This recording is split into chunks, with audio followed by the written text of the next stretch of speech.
அழைக்கப்பட்ட சகோதரிகளுக்கு இன்றைய நாளுக்கான காலைய வணக்கத்தை தெரிவித்துக் கொள்கிறோம். இந்த நாளிலே கூட தேவனுடைய கிருபையால அவருடைய வார்த்தைகளை உங்கள் முன்னதாக பகிர்ந்து கொள்ள தேவன் கொடுத்த இது பெரிதான ஸ்லாக்கியத்துக்காக மறுபடியுமாக தேவனுக்கு நன்றி கூறி சபையாருக்கும் இந்த வாய்ப்பை கொடுத்ததுக்காக நன்றி கூறுகிறேன். சகோதர சகோதரிகளே, தொடர்ந்து இந்த நாளிலே தேவனுடைய வார்த்தையை மையப்படுத்தி நம்முடைய கிறிஸ்திய ஜீவியத்தை நாம் இன்னுமாக புதுப்பித்துக் கொள்ள தேவன் இப்படியாப்பட்ட ஒரு கூட்டங்களை, ஒரு ஐக்கியங்களை நமக்குள்ள ஆயத்தப்படுத்துகிறார். அந்த வண்ணமாக சகோதர சகோதரிகளே, இந்த நாளிலே ஒரு வசனத்தை கொண்டு சில காரியங்களை நம்ம கவனிக்கலாம். இதுல குறிப்பாக நம்ம என்ன பார்க்கிறோம்னா, இது ஒரு ஸ்டடியா கூட நம்ம எடுத்துக்கலாம். ஓகேங்களா? ஒரு ஸ்டடியினுடைய ஒரு இன்ட்ரடக்ஷனை தான் நான் கொடுக்க போறேன். ஏன்னா நமக்கு கொடுத்திருக்கக்கூடிய கால சமயத்துல அதனுடைய இன்ட்ரடக்ஷனை கொடுக்க போறேன். அதனுடைய ஸ்டடியை நீங்க என்ன பண்ணுங்க, சகோதர சகோதரிகளாக தனிப்பட்ட வகையில இந்த ஸ்டடியை இன்னும் நீங்க அதை ஆராய்ந்து தெய்வ வசனங்களை கொண்டு இந்த ஒரு வசனத்துக்கு ஆதாரமாக இருக்கக்கூடிய இன்னும் அநேக வசனங்கள் வேதத்துல எழுதப்பட்டு இருக்கிறது. அந்த வசனங்கள் எல்லாமே என்னவா இருக்குதுன்னா, இதுக்கு இணையா இருக்கக்கூடிய வசனங்களை நம்ம என்ன பண்ணலாம், வேதத்துல இருந்து நம்ம வந்து ஆராயக்கூடிய ஒரு ஸ்டடியை கூட சகோதரர்கள் செய்யலாம். இதுல குறிப்பாக சகோதர சகோதரிகளே, இந்த நாளிலே கூட இந்த வசனத்தை நாம வாசிக்க கேட்டோம். இந்த வசனத்தை நம்ம வாசிக்க கேட்டோம். இந்த வசனத்தை நம்ம வாசிக்கும் போது அப்போஸ்தலன் பவுல் ஒரு முக்கியமான ஒரு கருத்தை அங்க சபையார் மத்தியில கொண்டு வரக்கூடிய விஷயத்தை தான் நம்ம கவனிக்கிறோம் சகோதர சகோதரிகளே. இந்த விஷயத்தை நம்ம கவனிக்கும் போது அப்போஸ்தலன் பவுலுடைய அநேக விஷயங்கள், அவருடைய பின்னணி நமக்கு எல்லாருக்குமே தெரியும். அவர் புறஜாதியாருக்கு விசேஷமாக தேவனால் ஏற்படுத்தின ஒரு சேவகன் அல்லது ஒரு கருவியாக கூட நம்ம சொல்லலாம். அந்த வகையில சகோதர சகோதரிகளே, இந்த வசனத்தை நம்ம வாசிக்கும் போது அப்போஸ்தலன் பவுல் ஒரு விஷயத்தை அவர் கொண்டு வரும்போது என்ன சொல்றாருன்னு பார்க்கும்போது, இது ஒரு ரகசியம் என்னக்கூடிய ஒரு வார்த்தையை யூஸ் பண்றார் இல்லைங்களா? ரகசியம் என்னக்கூடிய ஒரு வார்த்தையை யூஸ் பண்றார். இந்த ரகசியம் அநேக ஆண்டுகளாக, யுகங்களாக இது மறைவாக வைக்கப்பட்டிருக்கிறது அப்படின்ற ஒரு விஷயத்தை கொண்டு வர்றார். இந்த வசனத்தை நீங்க அதிகமா அநேக சப்ஜெக்ட்ல வாசிச்சிருப்பீங்க. உங்களுடைய பர்சனல் ஸ்டடியில கூட இதை குறிச்சதான விஷயங்களை நீங்க ஆராய்ந்து இருப்பீங்க. இந்த ஒரு சமயத்துல கூட அதனுடைய ஒரு ரிவிஷனா கூட நீங்க எடுத்துக்கலாம். இந்த வசனத்தை நம்ம வாசிக்கும் போது சகோதர சகோதரிகளே, ஒரு முக்கியமான விஷயத்தை அப்போஸ்தலன் பவுல் கொலோசிய சபைக்கு எழுதும் போது 26ஆம் வசனத்தை நம்ம வாசிக்க கேட்கலாம். உங்கள் பொருட்டு தேவனால் எனக்கு அளிக்கப்பட்ட உத்தியோகத்தின்படியே நான் அந்த சபைக்கு ஊழியக்காரனானேன். புறஜாதிக்குள்ளே பாருங்க, புறஜாதிக்குள்ளே விளங்கிய இந்த ரகசியத்தில் உள்ள பாருங்க, இதுதான் ரொம்ப முக்கியம். புறஜாதிக்குள்ள இது வரைக்கும் இந்த ரகசியம் விளங்கவில்லை. இந்த ரகசியத்தை இப்போ வெளிப்படையா சபைக்கு கொண்டு வரார். வாசிக்கலாம். விளங்கிய இந்த ரகசியத்தில் உள்ள மகிமையின் ஐஸ்வர்யம் பாருங்க, ரொம்ப முக்கியம். இந்த புறஜாதிக்குள்ள ஒரு என்னவா இருந்துச்சு, ஒரு ரகசியம் இருந்துச்சு. அந்த ரகசியத்தினுடைய முக்கியத்துவம் என்னன்னா, மகிமையின் ஐஸ்வர்யம் அப்படின்னு சொல்றார். புறஜாதியாருக்கு ஒரு ரகசியத்தை இப்ப விளக்க போறேன். அந்த ரகசியத்தினுடைய விஷயம் என்னன்னா, அது உங்களுக்குள் தேவன் வைத்திருக்கக்கூடிய மகிமையின் நம்பிக்கை அப்படின்னு சொல்றார். ஓகேங்களா? இது என்ன, இந்த ரகசியம் என்ன அப்படின்னும் போது அதை தெளிவுபடுத்துறார். பாருங்க அடுத்த வசனத்துல, தேவன் தம்முடைய பரிசுத்தவான்களுக்கு தெரியப்படுத்த சித்தமானார். பாருங்க, இந்த விஷயத்தை தான் அப்போஸ்தலன் கொலோசிய சபைக்கு எழுதும் போது இப்போ தேவன் இதை வெளிப்படுத்தினார். கிறிஸ்துவின் மூலமாக அநேக உபதேசங்கள் அங்க கொடுக்கப்பட்டிருந்தாலும் புறஜாதியாருக்கு ஒரு ரட்சிப்பு உண்டு என்பதை இங்க அப்போஸ்தலர்கள் மூலமாக அப்போஸ்தலர் நடவடிக்கையை நம்ம படிச்சுட்டு வந்தோம்னா அங்க ரொம்ப கிளியரா நமக்கு தெரிஞ்சிடுது இல்லைங்களா. ஸோ அங்க அப்போஸ்தலர் பர்னபாவும் பவுலோ என்ன பண்றாங்கன்னா அவங்களுடைய முதல் பிரயாணத்தை ஆரம்பிச்சு அவங்க போகக்கூடிய ஒரு காலப்பகுதியில அவங்க அநேக இடங்களுக்கு அந்த டெஸ்டமனியா அல்லது சுவிசேஷத்தை அறிவிக்க கொண்டு போறாங்க. அதுல குறிப்பாக அந்தோக்கியா என்னக்கூடிய ஒரு பட்டணம், இது வந்து எருசலேம்ல இருந்த அந்தோக்கியா அல்ல கிறிஸ்துவர்கள் என்று பேர் கொண்ட ஒரு என்னங்க பேர் கொடுத்த ஒரு ஒரு பட்டணம் அல்ல. இது மெடிட்டேரியன் சீல எங்கோ இது வந்து இக்கோனம் அப்படின்ற ஒரு இடத்துல இருக்கக்கூடிய ஒரு அந்தோக்கியா. ஓகேங்களா. இது இன்னொரு அந்தோக்கியா, ஒரே பேர் தான். அந்த இடத்துல தான் அங்க யூதர்கள் அவங்களுடைய அந்த சினகாக்ஸ்ல அப்போஸ்தலர்களை கூப்பிட்டு அங்க தெய்வ வார்த்தையை உரைக்க சொல்றாங்க. கொஞ்ச காலம் அந்த விஷயங்களை கேட்டு அதுல பயன்பெற முயற்சிக்கிறாங்க. ஆனா காலப்போக்கில் அநேக சப்பாத்துல அந்த அநேக ஒரு ஓய்வு நாள்களில் அவர் போய் அந்த விஷயத்தை பேசும்போது அங்க ஜனங்கள் ஏராளமாக வர ஆரம்பிக்கும் போது அங்க இருக்கக்கூடிய யூத மத தலைவர்களுக்கு ஒரு பொறாமை. அந்த பொறாமையின் நிமித்தம் தேவ வார்த்தைக்கு செவி கொடாமல் தங்களுடைய பேர், தங்களுடைய புகழ்ச்சி, தங்களுடைய ஸ்தானங்கள் எங்க அது என்னங்கம்மா அது வந்து துண்டிக்கப்படுமோ அப்படின்னு சொல்லிட்டு அங்க அப்போஸ்தலர் பவுலுடைய வார்த்தைகளை நிராகரிக்க ஆரம்பிக்கிறாங்க. இதுதான் அந்த காலப்பகுதி. அந்த சமயத்துலதான் அங்க நீங்க கவனிச்சீங்கன்னா அப்போஸ்தலர் பவுலும் பர்னபா என்ன சொல்றாங்கன்னா, இது வரைக்கும் தேவன் உங்களுக்கு என்னங்க தேவனுடைய சத்தியங்களை கொடுக்க அவருடைய சுவிசேஷ யுகத்தின் ஆரம்பத்தில் அந்த சத்தியங்களை உங்களுக்கு கொடுத்து பரலோக ராஜ்யத்துக்கு சேரும்படி உங்களுக்கு ஒரு வாய்ப்பை கொடுத்தாரு. ஆனா இப்போ தேவன் புறஜாதிகள் மத்தியில எங்களை கொண்டு போக சித்தமா இருக்கிறார்னு அங்க அறிக்கையிட்டு அவங்க என்ன பண்றாங்களா அங்கிருந்து அவங்க புறஜாதியினுடைய ஒரு சேவைக்குள்ள போறதை நம்ம பார்க்கிறோம். ஸோ இதெல்லாம் நம்ம ஆக்ட்ஸ் ஆஃப் அப்போஸ்தலர்ஸ்ல இது ரொம்ப அருமையான ஒரு சாட்சிகள் நமக்கு.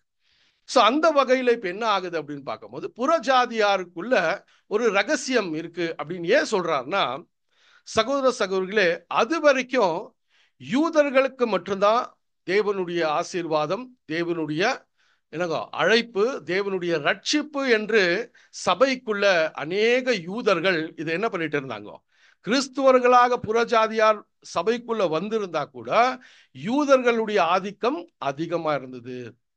யூதர்கள் என்ன கிளைம் பண்ணாங்கன்னா, நீங்க இன்னும் நியாய பிரமாணத்தை சில விஷயங்களை கை கொண்டால்தான் கிறிஸ்துவினுடைய அந்த ரட்சிப்புக்குள்ள போக முடியும்ன்ற ஒரு தவறான கருத்துக்குள்ள கொண்டு வந்ததை கூட நம்ம பார்க்கிறோம். இதெல்லாம் இதனுடைய பேக்ரவுண்ட்.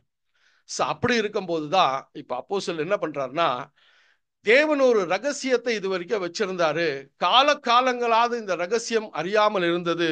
ஆனா அந்த ரகசியம் என்னன்னா, கிறிஸ்து உங்களுக்குள்ளே அப்படின்ற ஒரு ரகசியத்தை வெளிப்படுத்துறாங்க. ஓகேங்களா. சோ கிறிஸ்து உங்களுக்குள்ளே அப்படின்னும் போது இத புரிஞ்சு கொள்றதுக்கு ரொம்ப முக்கியமான ஒரு பகுதியா இருக்கு இல்லைங்களா. இந்த கிறிஸ்து உங்களுக்குள்ளே என்ன சொல்லக்கூடிய இந்த வார்த்தை அநேக கிறிஸ்துவர்களால் இது தவறாக சிந்திக்க முயல்கிறார்கள். இது எப்படி அப்படின்றத நம்ம பார்க்கலாம். கிறிஸ்து உங்களுக்குள்ளே அப்படின்னு சொல்லும் போது இது அநேக ரீதியிலே அதை புரிந்து கொண்டு அதுக்கே உரியதான சில செயல்களை செயல்படக்கூடிய கிறிஸ்துவர்களை நம்ம மத்தியில பார்க்கிறோம். அந்த வகையில சகோதர சகோதரிகளே, நாமும் இன்னைக்கு எப்படி இந்த ஒரு வசனத்தை கவனிக்க போறோம்னா, கிறிஸ்து உங்களுக்குள்ளே அப்படின்னு சொல்லும் போது ஒரு கம்ப்ளீஷனான ஒரு வசனமா இருக்கு. ஆனா அதே ஒரு விஷயத்த அப்போஸ்தலர் பவுல் கலாத்தியருக்கு எழுதும் போது கிறிஸ்து உங்களுக்குள்ளே உருவாக வேண்டும் என்ற ஒரு விஷயத்தை கொண்டு வர்றார். ஓகேங்களா.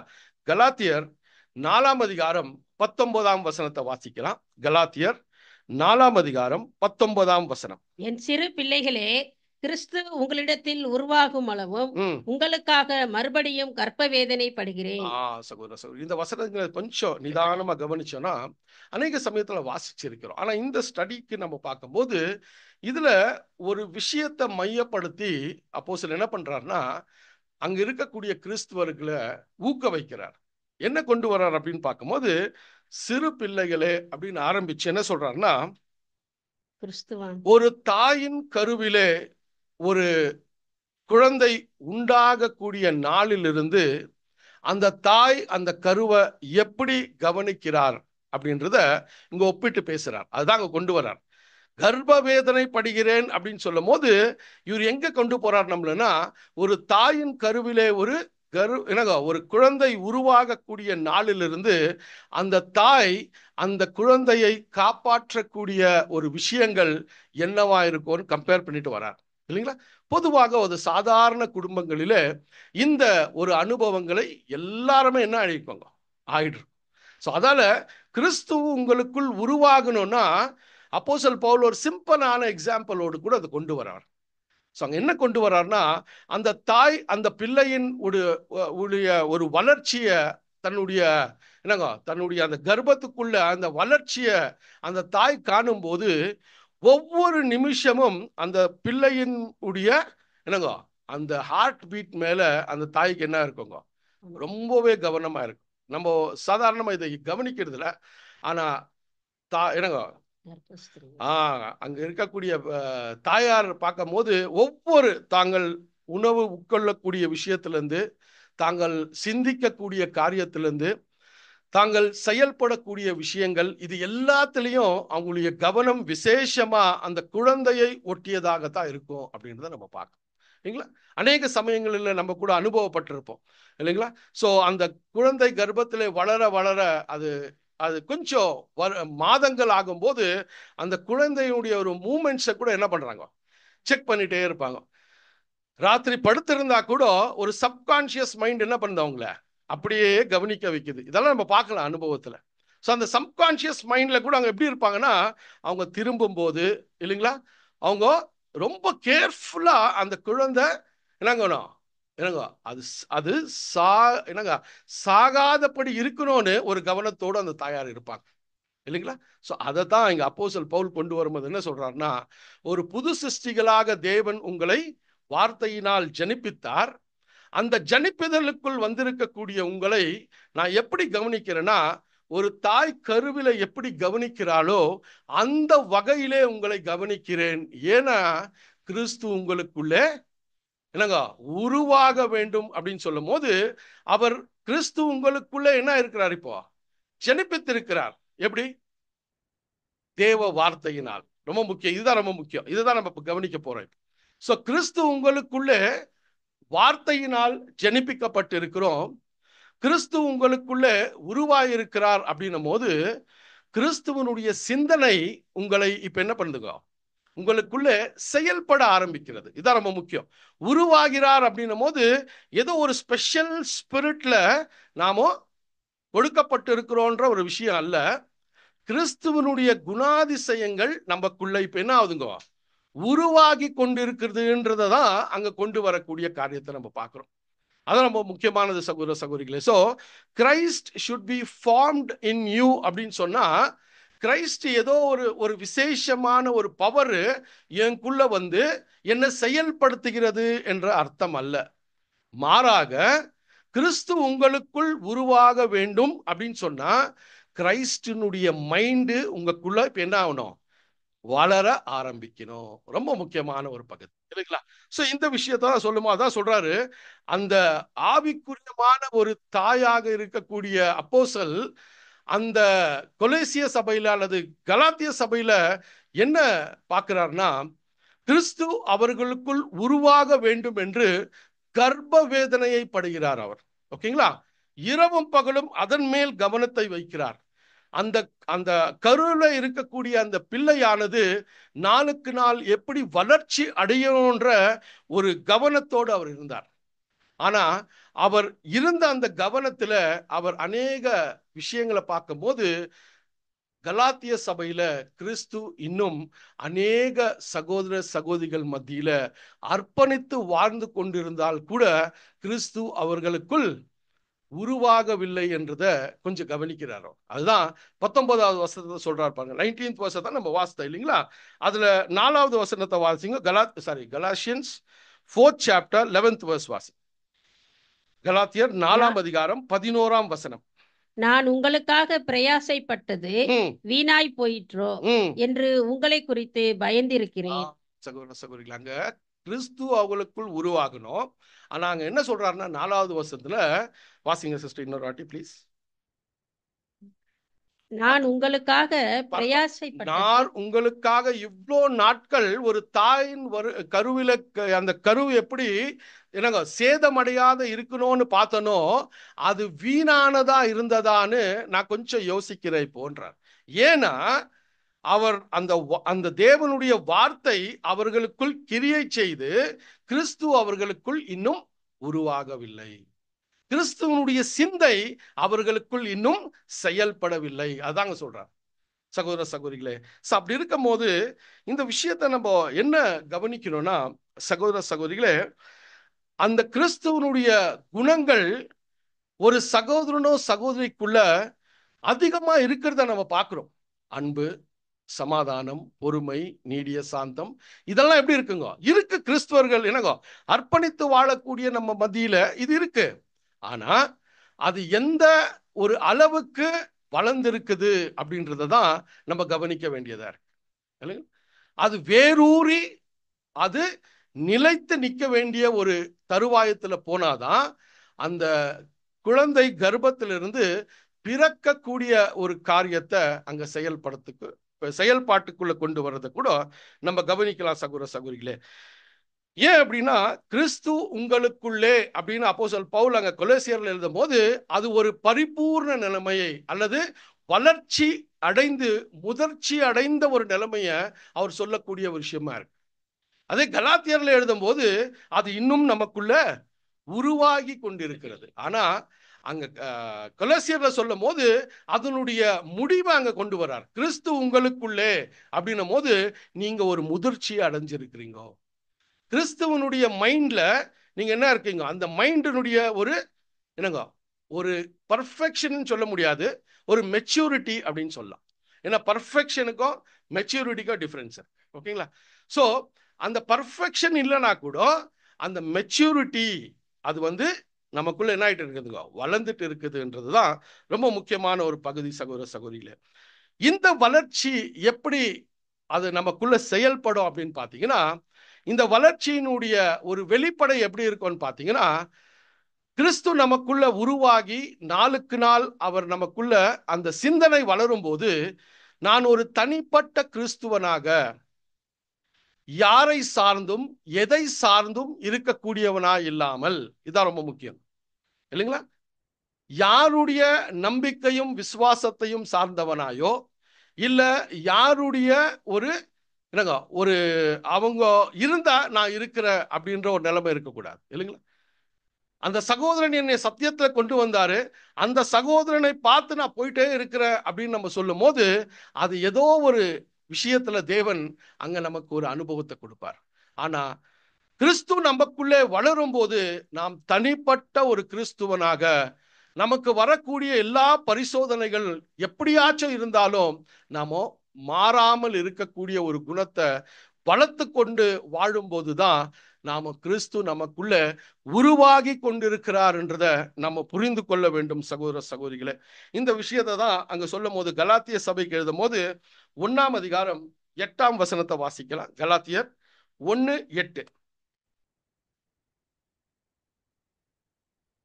நாங்கள் உங்களுக்கு பிரசங்கித்த சுவிசேஷத்தை அல்லாமல் நாங்களாவது வானத்தில் இருந்து வருகிற ஒரு தூதனாவது வேறொரு சுவிசேஷத்தை உங்களுக்கு பிரசங்கித்தால் அவன் சபிக்கப்பட்டவனாய் இருக்க கடவன்.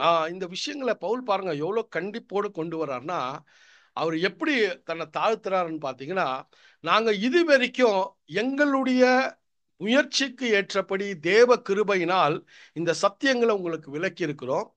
ஒருவேளை நாங்க ஏதோ ஒரு திசை மாறி உங்களுக்கு இந்த சத்தியத்தை விட்டு வேற சத்தியங்களை போதித்தாலும் நீங்க எப்படி இருக்கணுங்களா?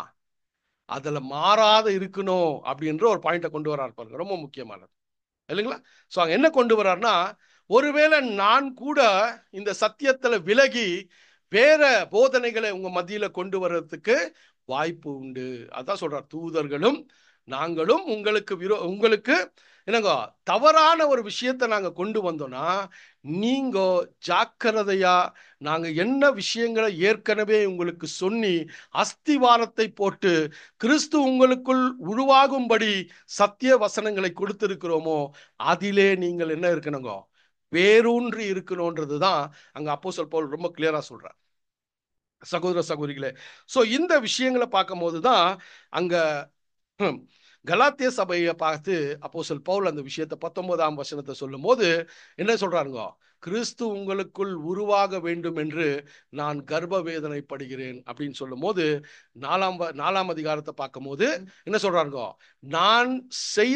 நான் எடுத்த இந்த பிரயாசங்கள் வீணானதாக இருக்கிறதா அப்படின்னு ஒரு கேள்வி எழுப்புறார். ஏன்னா கலாத்திய சபையில தவறான போதனைகளுக்கு அங்க இடம் கொடுத்து கிறிஸ்து அவர்களுக்குள் உருவாகக்கூடிய விஷயத்தை அங்க திசை மாற்றக்கூடிய ஒரு ஒரு சூழ்ச்சிகள் அங்க கள்ள போதர்கள் மத்தியில நடக்கக்கூடியதா இருக்கு. ரொம்ப முக்கியமானது.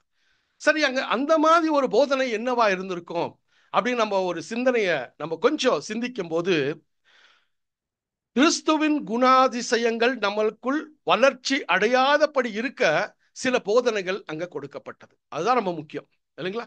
சோ அந்த போதனைகள் எப்படியாப்பட்டதாக இருந்திருக்கலாம் அப்படின்னும் போது உலகத்துல என்னங்க எப்படி வாழ்ந்தாலும் பரவாயில்ல, கிறிஸ்து நமக்குள்ள என்னங்க கிறிஸ்துவை ஏற்றுக்கொண்டோம், அவருக்கு கீழ்ப்படிந்து நடக்கிறோம் இல்லைங்களா அப்படின்ற ஒரு முயற்சி அல்ல நாம கான்சென்ட்ரேட் பண்ணி இருக்கிறோம். ஆனா கூட உலகத்துல இதெல்லாம் நியாயமானதுதான், இதையெல்லாம் நம்ம என்ன பண்ணலாம், கொஞ்சம் அனுபவிக்கலாம் அப்படின்ற ஒரு விஷயங்கள் அங்க யூத போதகர்களால் கொடுக்கப்பட்டதா அல்லது யூதர்களால் நியாயப்பிரமாணத்தின் சில கொள்கைகளை கடைபிடிக்க வேண்டும் என்ற ஒரு வெளிப்படையான ஒரு விஷயங்கள் செய்ய வேண்டும் என்ற ஒரு ஒரு தாட்ஸ அங்க சபைக்குள்ள கொண்டு வந்தாங்களா? நியாயப்பிரமாணத்தினுடைய வெளிப்படையான சில முரண் என்ன சொல்லலாம்னா சில கட்டுப்பாடுகள், சில சம்பிரதாயங்கள், இதையெல்லாம் நீங்க செய்தீங்கன்னா நீங்க கிறிஸ்துவனுடைய ரட்சிப்புக்குள்ள வரனான்னு திசை மாற்றினார்களா? இவ்வளவுதான் செய்திருக்கிறாங்க. இப்படி செய்யறதால என்ன ஆச்சுன்னா கிறிஸ்துவனுடைய ஸ்பிரிட், கிறிஸ்துவனுடைய மைண்டு கொஞ்சம் வளர்வதற்கு என்ன ஆச்சுங்க, தடையாக இருந்தது இப்படியாப்பட்ட போதனைகள். சகோதர சகோதரிகளே, அதுதான் அங்க விஷயத்தை நம்ம கவனிக்கிறோம். சோ அப்படிதான் நம்ம பார்க்கும் போது இன்னைக்கு கூட நமக்கு தேவன் என்ன ஒரு கேள்வியை எழுப்புறார் நம்ம மைண்ட்ல அப்படின்னு பார்க்கும் போது, கிறிஸ்து நமக்குள்ளே உருவாகி கொண்டிருக்கிறாரா? அதுதான் கேள்வி இல்லைங்களா? கிறிஸ்து நமக்குள்ள உருவாகி கொண்டிருக்கிறாரா? அப்படி உருவாகி கொண்டிருக்கிறாரானால் கிறிஸ்துவனுடைய சுபாவங்கள் நமக்குள்ள தென்பட வேண்டும், கிறிஸ்துவனுடைய குணாதிசயங்கள் நமக்குள்ள காணப்பட வேண்டும். சூழ்நிலைகள் என்னவாக இருந்தாலும், சந்தர்ப்பங்கள் என்ன காரியமாக இருந்தா கூட கிறிஸ்து எப்படி அந்த வாழ்க்கையை வாழ்ந்தாரோ அப்படி நான் வாழ நான் முயற்சித்து கொண்டிருக்கிறேனா அல்லது தவறுகிறேனா? அல்லது சூழ்நிலைகள் மாறும்போது, எனக்கு நஷ்டம் ஏற்படும் போது, எனக்கு அவமானம் ஏற்படும் போது இல்லைங்களா, எனக்கு சில இக்கட்டான சூழ்நிலைகள் ஏற்படும் போது நான் உலக பிரகாரமாக என்னுடைய குணங்களை மாற்றிக் கொண்டிருக்கிறேனா? அப்படி மாற்றும் போது என்ன ஆகுதுன்னா கிறிஸ்து நமக்குள்ள இன்னும் உருவாகிறதுக்கு தடையாக சில காரியங்கள் நமக்குள் இருக்கிறது. சகோதர சகோதரிகளே, இந்த விஷயங்களை தான் கொண்டு வரதை நம்ம பார்க்கிறோம். சரி, சோ இப்ப என்ன விஷயத்தை நம்ம கவனிக்கலாம் அப்படின்னு பார்க்கும்போது, இந்த ஒரு வசனத்தை வாசிக்கக்கூடிய அநேக கிறிஸ்துவர்கள் எப்படி சிந்திக்கிறாங்கோ அப்படின்ற ஒரு கோணத்தை நம்ம கவனிக்கலாம். இங்க சகோதரர் என்ன ஒரு தாட் நமக்கு கொடுக்கிறார் அப்படின்னு பார்க்கும்போது, கிறிஸ்து உங்களுக்குள்ளே அப்படின்னு சொல்லும் போது ஒரு விசேஷித்த சில ஜனங்கள் என்ன பண்றாங்க அப்படின்னு பார்க்கும்போது, தங்களையே வேர் பிரித்து கிறிஸ்துவர்கள் மத்தியில தாங்கள் பிரபலமான சில லீடர்களா இருக்கிறதுக்கு என்ன பண்றாங்கன்னா சில விஷயங்களை கொண்டு வராங்க. எப்படி கொண்டு வராங்கன்னா, கிறிஸ்து உங்களுக்குள்ளே அப்படின்னு சொல்லும் போது ஒரு விசேஷமான ஒரு சக்தி தங்களை ஆட்கொள்ளக்கூடிய ஒரு காரியமா இருக்கு அப்படின்னு கொண்டு வராங்க. ஓகேங்களா? சோ இது ரொம்ப முக்கியமான ஒரு பகுதி. கிறிஸ்துவ மண்டலத்தில் நம்ம கவனிச்சு பார்த்தோம்னா அநேக டினாமினேஷன்ஸ்ல இந்த விஷயத்தை எப்படி புரிஞ்சுக்கிறாங்க அப்படின்னு பார்த்தீங்கன்னா, யாரோ ஒரு மனுஷன் மத்தியில தேவன் விசேஷமாக செயல்பட ஆரம்பிக்கிறார். அவனுடைய திறமையை கொண்டு, அவனுடைய ஆற்றலை கொண்டு தேவன் என்ன பண்றாருன்னா, அந்த மனுஷனுக்கு இருக்கக்கூடிய அந்த மேன்மையை வைத்து தேவன் செயல்பட ஆரம்பிக்கிறார் என்று அங்க காண்பிக்கக்கூடிய ஒரு மனுஷர்களா இருக்கிறாங்க, இல்லைங்களா? சோ அப்படி இருக்கும்போது அங்க என்ன கொண்டு வராங்க அப்படின்னு பார்க்கும்போது, அதுதான் அந்த ரகசியம் அப்படின்னு சொல்றாங்க. கிறிஸ்து உங்களுக்குள்ளே அப்படின்ற ரகசியம் என்னன்னா, தனிப்பட்ட வகையில ஒரு சகோதரனோ அல்லது ஒரு கிறிஸ்துவனோ தேவன் என்னை விசேஷமாக எடுத்து பயன்படுத்துகிறார், எனக்குள்ள அவர் என்னங்க ஒரு வல்லமையை கொண்டு இருக்கிறார் அப்படின்ற ஒரு விஷயத்தை சொல்லும் போது சகோதரர் நீங்க என்ன கொண்டு வர்றாருன்னா, எப்படி யோசிக்கிறாங்கன்னா, ஒரு விசேஷமான ஒரு பவர் அவங்களுக்குள்ள வருது பரிசுத்த ஆவியை பெற்றுக்கொண்ட பிறகு.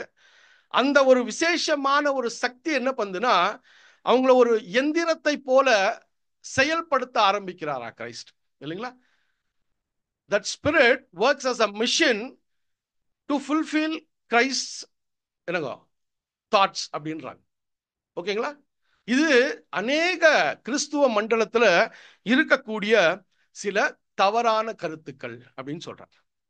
ஏன் அப்படின்னு பார்க்கும்போது, இப்படி இருக்கக்கூடிய மனநிலைமையில என்ன பண்றாங்கன்னா, இப்படி இருக்கக்கூடிய ஒரு விசுவாசத்துல இருக்கக்கூடிய சில நபர்கள் என்ன பண்றாங்கன்னா, இவங்க வாயிலிருந்து வரக்கூடிய வார்த்தை தான் கிறிஸ்து என்னோடு கூட பேசினார், கிறிஸ்துவை நான் கண்டேன். இதெல்லாம் நீங்க பாத்தீங்கன்னா இப்ப இருக்கக்கூடிய கிறிஸ்துவ மண்டலத்துல பிரபலமாக இருக்கக்கூடிய சில விஷயங்கள். கிறிஸ்து எனக்கு தீர்க்க தரிசனம் கூறினார், இதெல்லாமே அங்க சொல்லக்கூடிய சில விஷயங்களா இருக்கு சகோதர சகோதரிகளே. இவங்களை எப்படின்னா, ஒரு ஸ்பெஷல் ரெவலேஷனை கிரைஸ்ட் விசேஷமாக தெரிந்து கொள்ளப்பட்ட சில நபர்களை கொண்டு இந்த காரியங்களை செய்கிறார் அப்படின்னு கிளைம் பண்ணக்கூடிய ஒரு விஷயத்தை கூட நம்ம பார்க்கணும். ஆனா சகோதர சகோதரிகளே, நாம ரொம்ப முக்கியமாக என்ன கவனிக்கணும்னா, கிறிஸ்து நமக்குள் உருவாக வேண்டும் என்றால் நாம எந்த வகையிலே ஜனிப்பிக்கப்பட்டோமோ, என்னங்க எந்த வகையிலே நாம் ஜனிப்பிக்கப்பட்டோமோ அப்படின்னு ஒரு கேள்வி எழுப்பினா, எந்த வகையில ஜனிப்பிக்கப்பட்டோம்? தேவ வார்த்தையினாலதான் ஜனிப்பிக்கப்பட்டோம், இல்லைங்களா? அதே வார்த்தை தான் நமக்குள்ள என்னங்க செயல்பாட்டுக்குள்ள கொண்டு வரும்போதுதான் கிறிஸ்து நமக்குள்ள உருவாக முடியும். அதான் ரொம்ப முக்கியம், இல்லைங்களா? ஏதோ ஒரு ஸ்பெஷல் ஹோலி ஸ்பிரிட்டை நமக்கு கொடுத்துட்டாருன்னு, நமக்குள்ள ஒரு விசேஷமான ஒரு பெலன் வந்துடுச்சுன்னு அநேகர் தவறான ஒரு வழியிலே கிறிஸ்துவை உருவாக்கி கொண்டிருக்கிறார்கள் தங்களுடைய வாழ்க்கைகளிலே சகோதர சகோதரிகளே. இதுதான் டாக்கிங் இன் ஸ்பிரிட், லாஃபிங் in spirit, crying in spirit நம்ம பார்க்கிறோம் இதெல்லாம். ஏன்னா தாங்களை என்னங்க மேன்மைப்படுத்தி கொண்டு வசனத்தை கை கொண்டு நடக்காமல் தங்களுக்குள் கிறிஸ்து விசேஷமாக செயல்படுகிறார் என்ற தவறான ஒரு கருத்தை அவர்கள் உலகத்துக்கு அல்லது கிறிஸ்துவர்களுக்கு வெளிப்படுத்தி கொண்டிருக்கிறார்கள் என்றதுதான் ரொம்ப முக்கியம் சகோதர சகோதரிகளே. ஆனா நமக்கு என்ன உறுதியின் ஒரு நிச்சயம் அப்படின்னு பார்க்கும்போது, எந்த வார்த்தை நம்மை கிறிஸ்துவுக்குள் ஜனிப்பிக்கப்படுத்தினதோ அதே வார்த்தை தான் நம்மை உருவாக்கக்கூடியதா இருக்கு.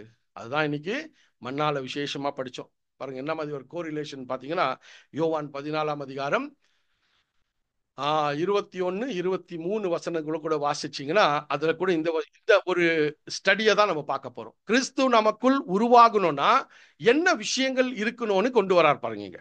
யோவான் 14ஆம் அதிகாரம் 21 23 வசனங்கள். என் கற்பனைகளை பெற்றுக்கொண்டு அவைகளை கை கொள்ளுகிறவனே என்னிடத்தில் அன்பாய் இருக்கிறான். என்னிடத்தில் அன்பாய் இருக்கிறவன் என் பிதாவுக்கு அன்பாய் இருப்பான். நான் அவனிலும் அன்பாய் இருந்து அவனுக்கு என்னை வெளிப்படுத்துவேன் என்றார். யூதா என்பவன் அவரை நோக்கி, ஆண்டவரே, நீர் உலகத்துக்கு உம்மை வெளிப்படுத்தாமல் எங்களுக்கு உம்மை வெளிப்படுத்த போகிற காரணம் என்ன என்றான். இயேசு அவனுக்கு பிரதியுத்தரமாக, ஒருவன் என்னில் அன்பாயிருந்தால் அவன் என் வசனத்தை கைக்கொள்வான். அவனில் என் பிதா அன்பாயிருப்பார். நாங்கள் அவனிடத்தில் வந்து அவனோடு வாசம் பண்ணுவோம். பாத்தீங்களா, இந்த வசனத்தை நிறைய வாட்டி வாசிச்சிருக்கிறோம் இல்லைங்களா? அங்க ரெண்டு விஷயத்தை கொண்டு வர்றாரு. என்ன சொல்றாருன்னா, ஒருவன் என் வசனத்தை கேட்டு அவன் கை கொண்டானால், இதுதான் முக்கியம். அந்த கை கொள்ளக்கூடிய விஷயம் தான் ரொம்ப முக்கியம் சகோதர சகோதரிகளே. கிறிஸ்து நமக்குள் உருவாகணும்னா, ஒருவன் என் வசனத்தை கேட்டுக்கொண்டே இருந்தால் கிறிஸ்து நமக்குள்ள உருவாக முடியாது, இல்லைங்களா? நாலேஜ் க்ரோ ஆயிட்டே இருந்தா கிறிஸ்து நமக்குள்ள வளர முடியாது. அந்த அந்த அந்த ஒரு வார்த்தை நமக்குள்ள வந்த பிறகு அந்த வார்த்தை நமக்குள் கிரியை செய்ய வேண்டும். அந்த கிரியை செய்யக்கூடிய விஷயம் கூட ஏதோ ஸ்பெஷல் ஸ்பிரிட் என்ன அப்படியே கழுவிட்டே இருக்கும்னு யோசிக்க முடியாது. அந்த வார்த்தைக்கு கீழ்ப்படியணும், அதுதான் நம்ம முக்கியம்.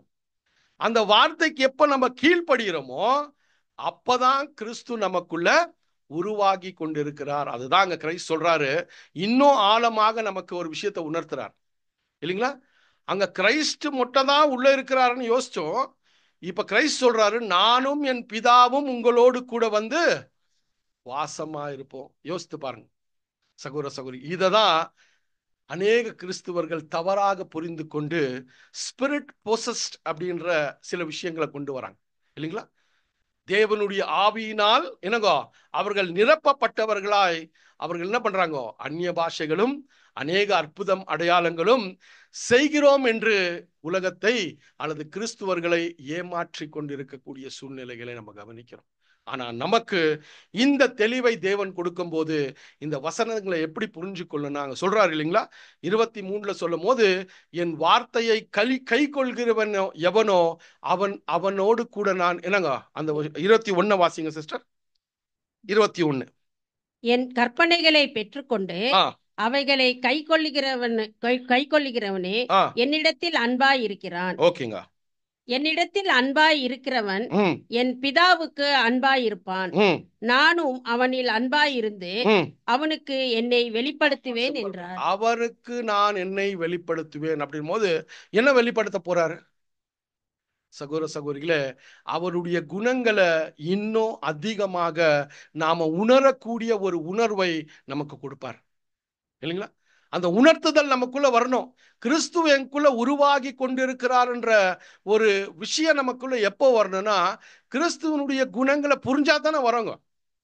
கிறிஸ்துவனுடைய குணங்களை புரியாதையே கிறிஸ்துவ எனக்குள்ள எப்படி உருவாக முடியும், இல்லைங்களா? அதான் ரொம்ப முக்கியமானது.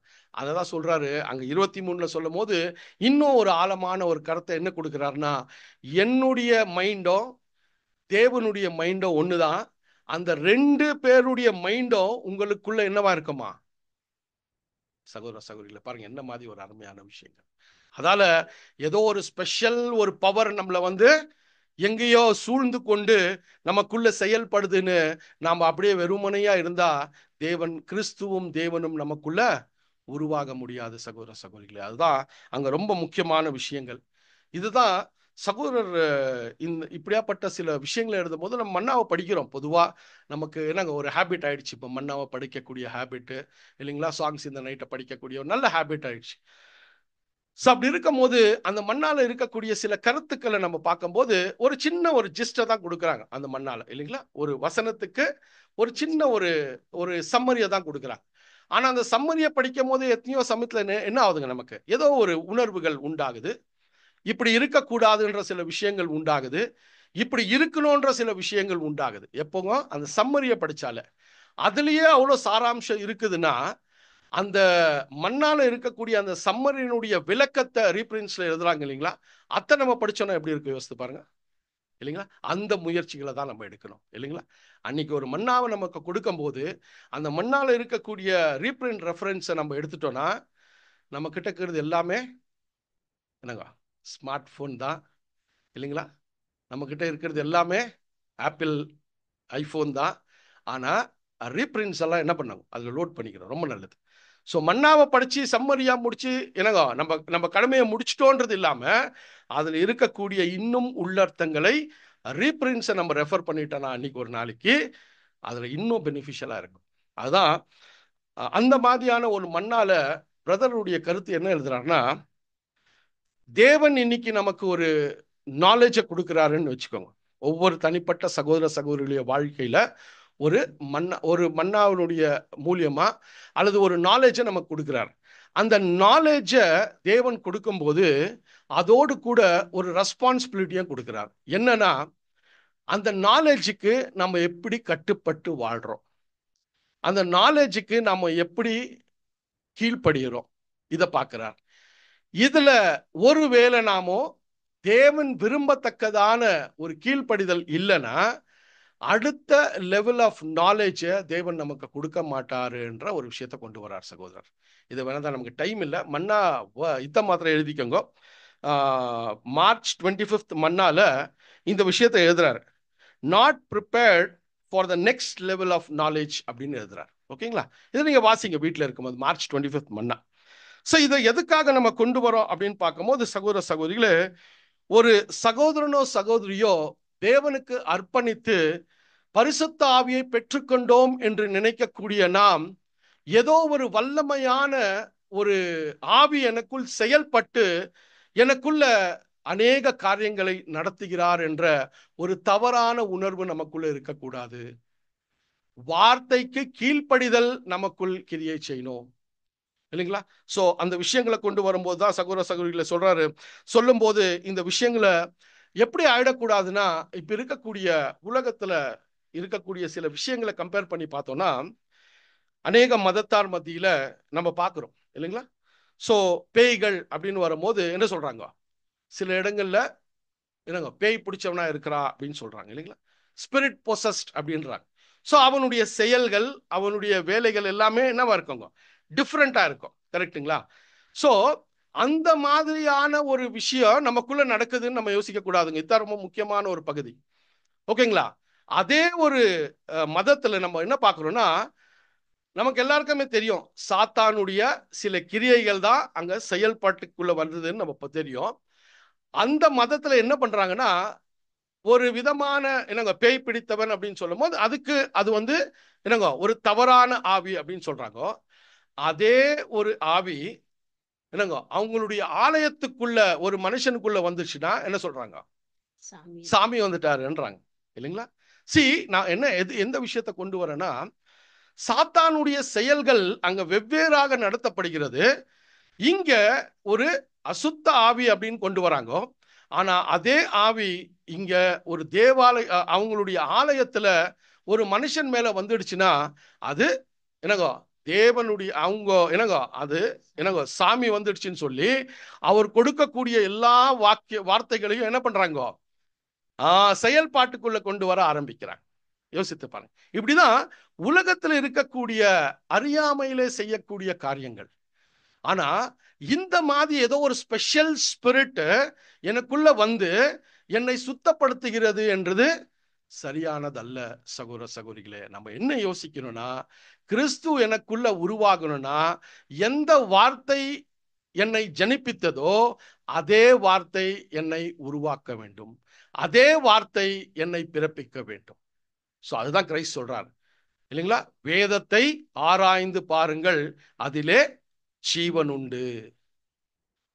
சோ நம்ம எந்த வளர்ச்சிக்கு அடைகிறோம் அப்படின்னு பாத்தீங்கன்னா, நாம கேட்ட கற்பனைகளை கீழ்ப்படியக்கூடியவன் தான் கிறிஸ்துவை அன்பு கூறுகிறான் என்று வசனம் நமக்கு ரொம்ப தெளிவா கொண்டு வரதை நம்ம பார்க்கிறோம் சகோதர சகோதரிகளே. சோ அப்படியாப்பட்ட ஒரு விஷயத்தை நம்ம கவனிக்கும் போது இந்த விஷயங்கள் எல்லாம் எப்படி நம்ம யோசிக்கிறோன்னா, சில சமயங்களில நம்ம பார்த்தோம் தவறான ஒரு சிந்தனையில இருக்கக்கூடியவர்கள் என்ன பண்றாங்கன்னா, ஏதோ ஒரு ஸ்பெஷலா தேவன் அவங்கள ஒரு பவரை கொடுத்து யூஸ் பண்றாரு, அதால இந்த செயல்கள் எல்லாம் செய்யறோம் அப்படின்னு அவங்க மனசுக்கு வந்த எல்லா இமேஜினேஷனும் என்னவா இருக்குதுன்றாங்க, தேவனால் கொடுக்கப்பட்டது என்று சொல்லி அவங்க என்ன பண்றாங்க, தேவ ஊழியத்தை செய்யறத நம்ம பார்க்கிறோம். ஓகேங்களா? அவங்க மனசுக்குள்ள என்ன வருதோ அதெல்லாமே தேவனால் அல்லது கிறிஸ்து மூலியமா எனக்கு கட்டளை கொடுக்கப்பட்டது, நான் செயல்படுகிறேன் என்று அவங்க ஓன் இமேஜினேஷனை தேவனுடைய செயல் என்று செய்ய ஆரம்பிக்கிறாங்க. ஏன்னா வேதத்தை தியானிப்பதற்கு அவர்கள் குறைபடுகிறார்கள் என்றதை கூட நம்ம பார்க்க வேண்டியதா இருக்கு சகோதர சகோதரிகளே. அந்த வகையில நம்ம என்ன கவனிக்க போறோம் அப்படின்னு பாத்தீங்கன்னா, இந்த விஷயங்களை இப்படி நாம கவனிக்க கூடாது. அதுதான் சகோதரர் இந்த விஷயங்களை எழுதும் போது அர்ப்பணித்து வாழக்கூடிய சகோதரர் சகோதரிகளுக்கு கூட இந்த ஒரு எச்சரிப்பை கொடுக்கிறார். என்ன எச்சரிப்பை கொடுக்கிறார்னா, ஒருவேளை அர்ப்பணித்து வாழக்கூடிய சகோதரனோ சகோதரியோ அறிவினால் அவர்கள் பெருகினவர்களாக அவர்கள் வாழும்போது, கற்பனைகளை தேவனிடத்தில் கேட்டு பெற்றுக்கொள்ளும் போது, வசனங்களை அவர்கள் நாளுக்கு நாள் அந்த அறிவிலே வளரும் போது, தங்களுக்குள் ஏதோ ஒரு என்னங்கோ புதுமையான ஆவி அவர்களுக்குள் செயல்பட்டு அவர்கள் எல்லாரை காட்டிலும் விசேஷித்தவர்கள் என்று உங்களை என்ன பண்ணிடாதீங்கோ, சைட்லைன் பண்ணிடாதீங்கோ அப்படின்னு சொல்றாரு. ஏன்னா இங்கதான் ஸ்பிரிச்சுவல் பிரைடினுடைய ஃபர்ஸ்ட் ஸ்டெப் அப்படின்னு கொண்டு வர்றார். ஒரு ஆவிக்குரியமான மேட்டுமையினுடைய முதல் செயல் என்னன்னா இதுதான் அப்படின்னு சொல்றார்.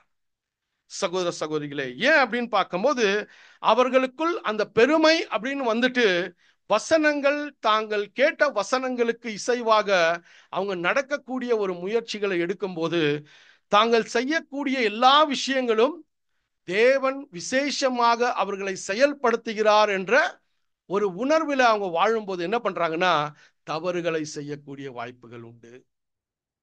எல்லாருக்கும் தேவன் ஒரே ஆவியை கொடுத்திருக்கிறாரு இல்லைங்களா, ஒரே வார்த்தையை கொடுத்திருக்கிறாரு, ஒரே கீழ்ப்படிதலை தான் விரும்புறார். ஓகேங்களா?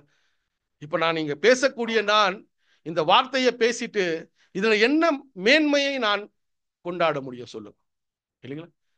இது சகோதரன் எனக்கு தேவன் சகோதரன் உண்மையா இருந்தபடியால் வசனத்தை ஆதாரப்படுத்தி இந்த விஷயங்களை நமக்கு எழுதி வச்சாரு. அந்த விஷயங்களை படிச்சு ஏதோ முடிஞ்ச ஒரு சிந்தனையில உங்ககிட்ட பேசுறேன். சிம்பிள், அவ்வளவுதான். இதுல நான் மேன்மை பாராட்டுவதுக்கு என்ன இல்லைங்களா? ஸோ ஆகையால சகோதர சகோதரிகளை விசேஷமாக வேதமானவர்கள் பெருமை பாராட்டுவதற்கு ஒன்றும் இல்லை. ஏன்னா உலகத்தில் இருக்கக்கூடிய அநேக போதகர்கள் என்ன பண்றாங்கன்னா, தங்களுடைய சொந்த சிந்தனையிலே அநேக கருத்துக்களை என்ன பண்றாங்க, பிரசன்ட் பண்றாங்க. ஏன்னா அவங்க முயற்சிகள், அவங்களுடைய சிந்தனை, அவங்களுடைய இமேஜினேஷன்லாம் இருக்கும். ஆனா வேதமானவர்கள் மத்தியில் எப்படி இருக்குன்னா ஒரு கட்டுப்பாடு இருக்கு இல்லைங்களா? ஏதோ ஒரு நமக்கு முன்பதாக ஓடின சகோதரர்கள் எழுதியிருக்கக்கூடிய சில விளக்கங்களை நம்ம ஆதாரப்படுத்தி கொண்டுதான் சில விஷயங்களை கொண்டு வரும்.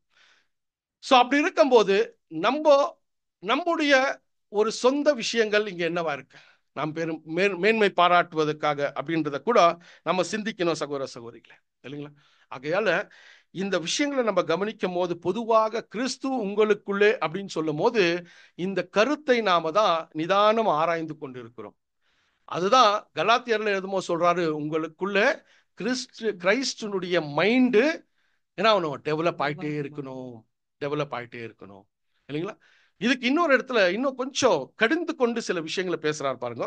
2 கொரிந்தியர் 13ஆம் அதிகாரம் 5ஆம் வசனம். 2 Corinthians 13 chapter 5th verse. நீங்கள் விசுவாசம் உள்ளவர்களோ வென்று உங்களை நீங்களே சோதித்து அறியுங்கள், உங்களை நீங்களே பரீட்சித்து பாருங்கள்.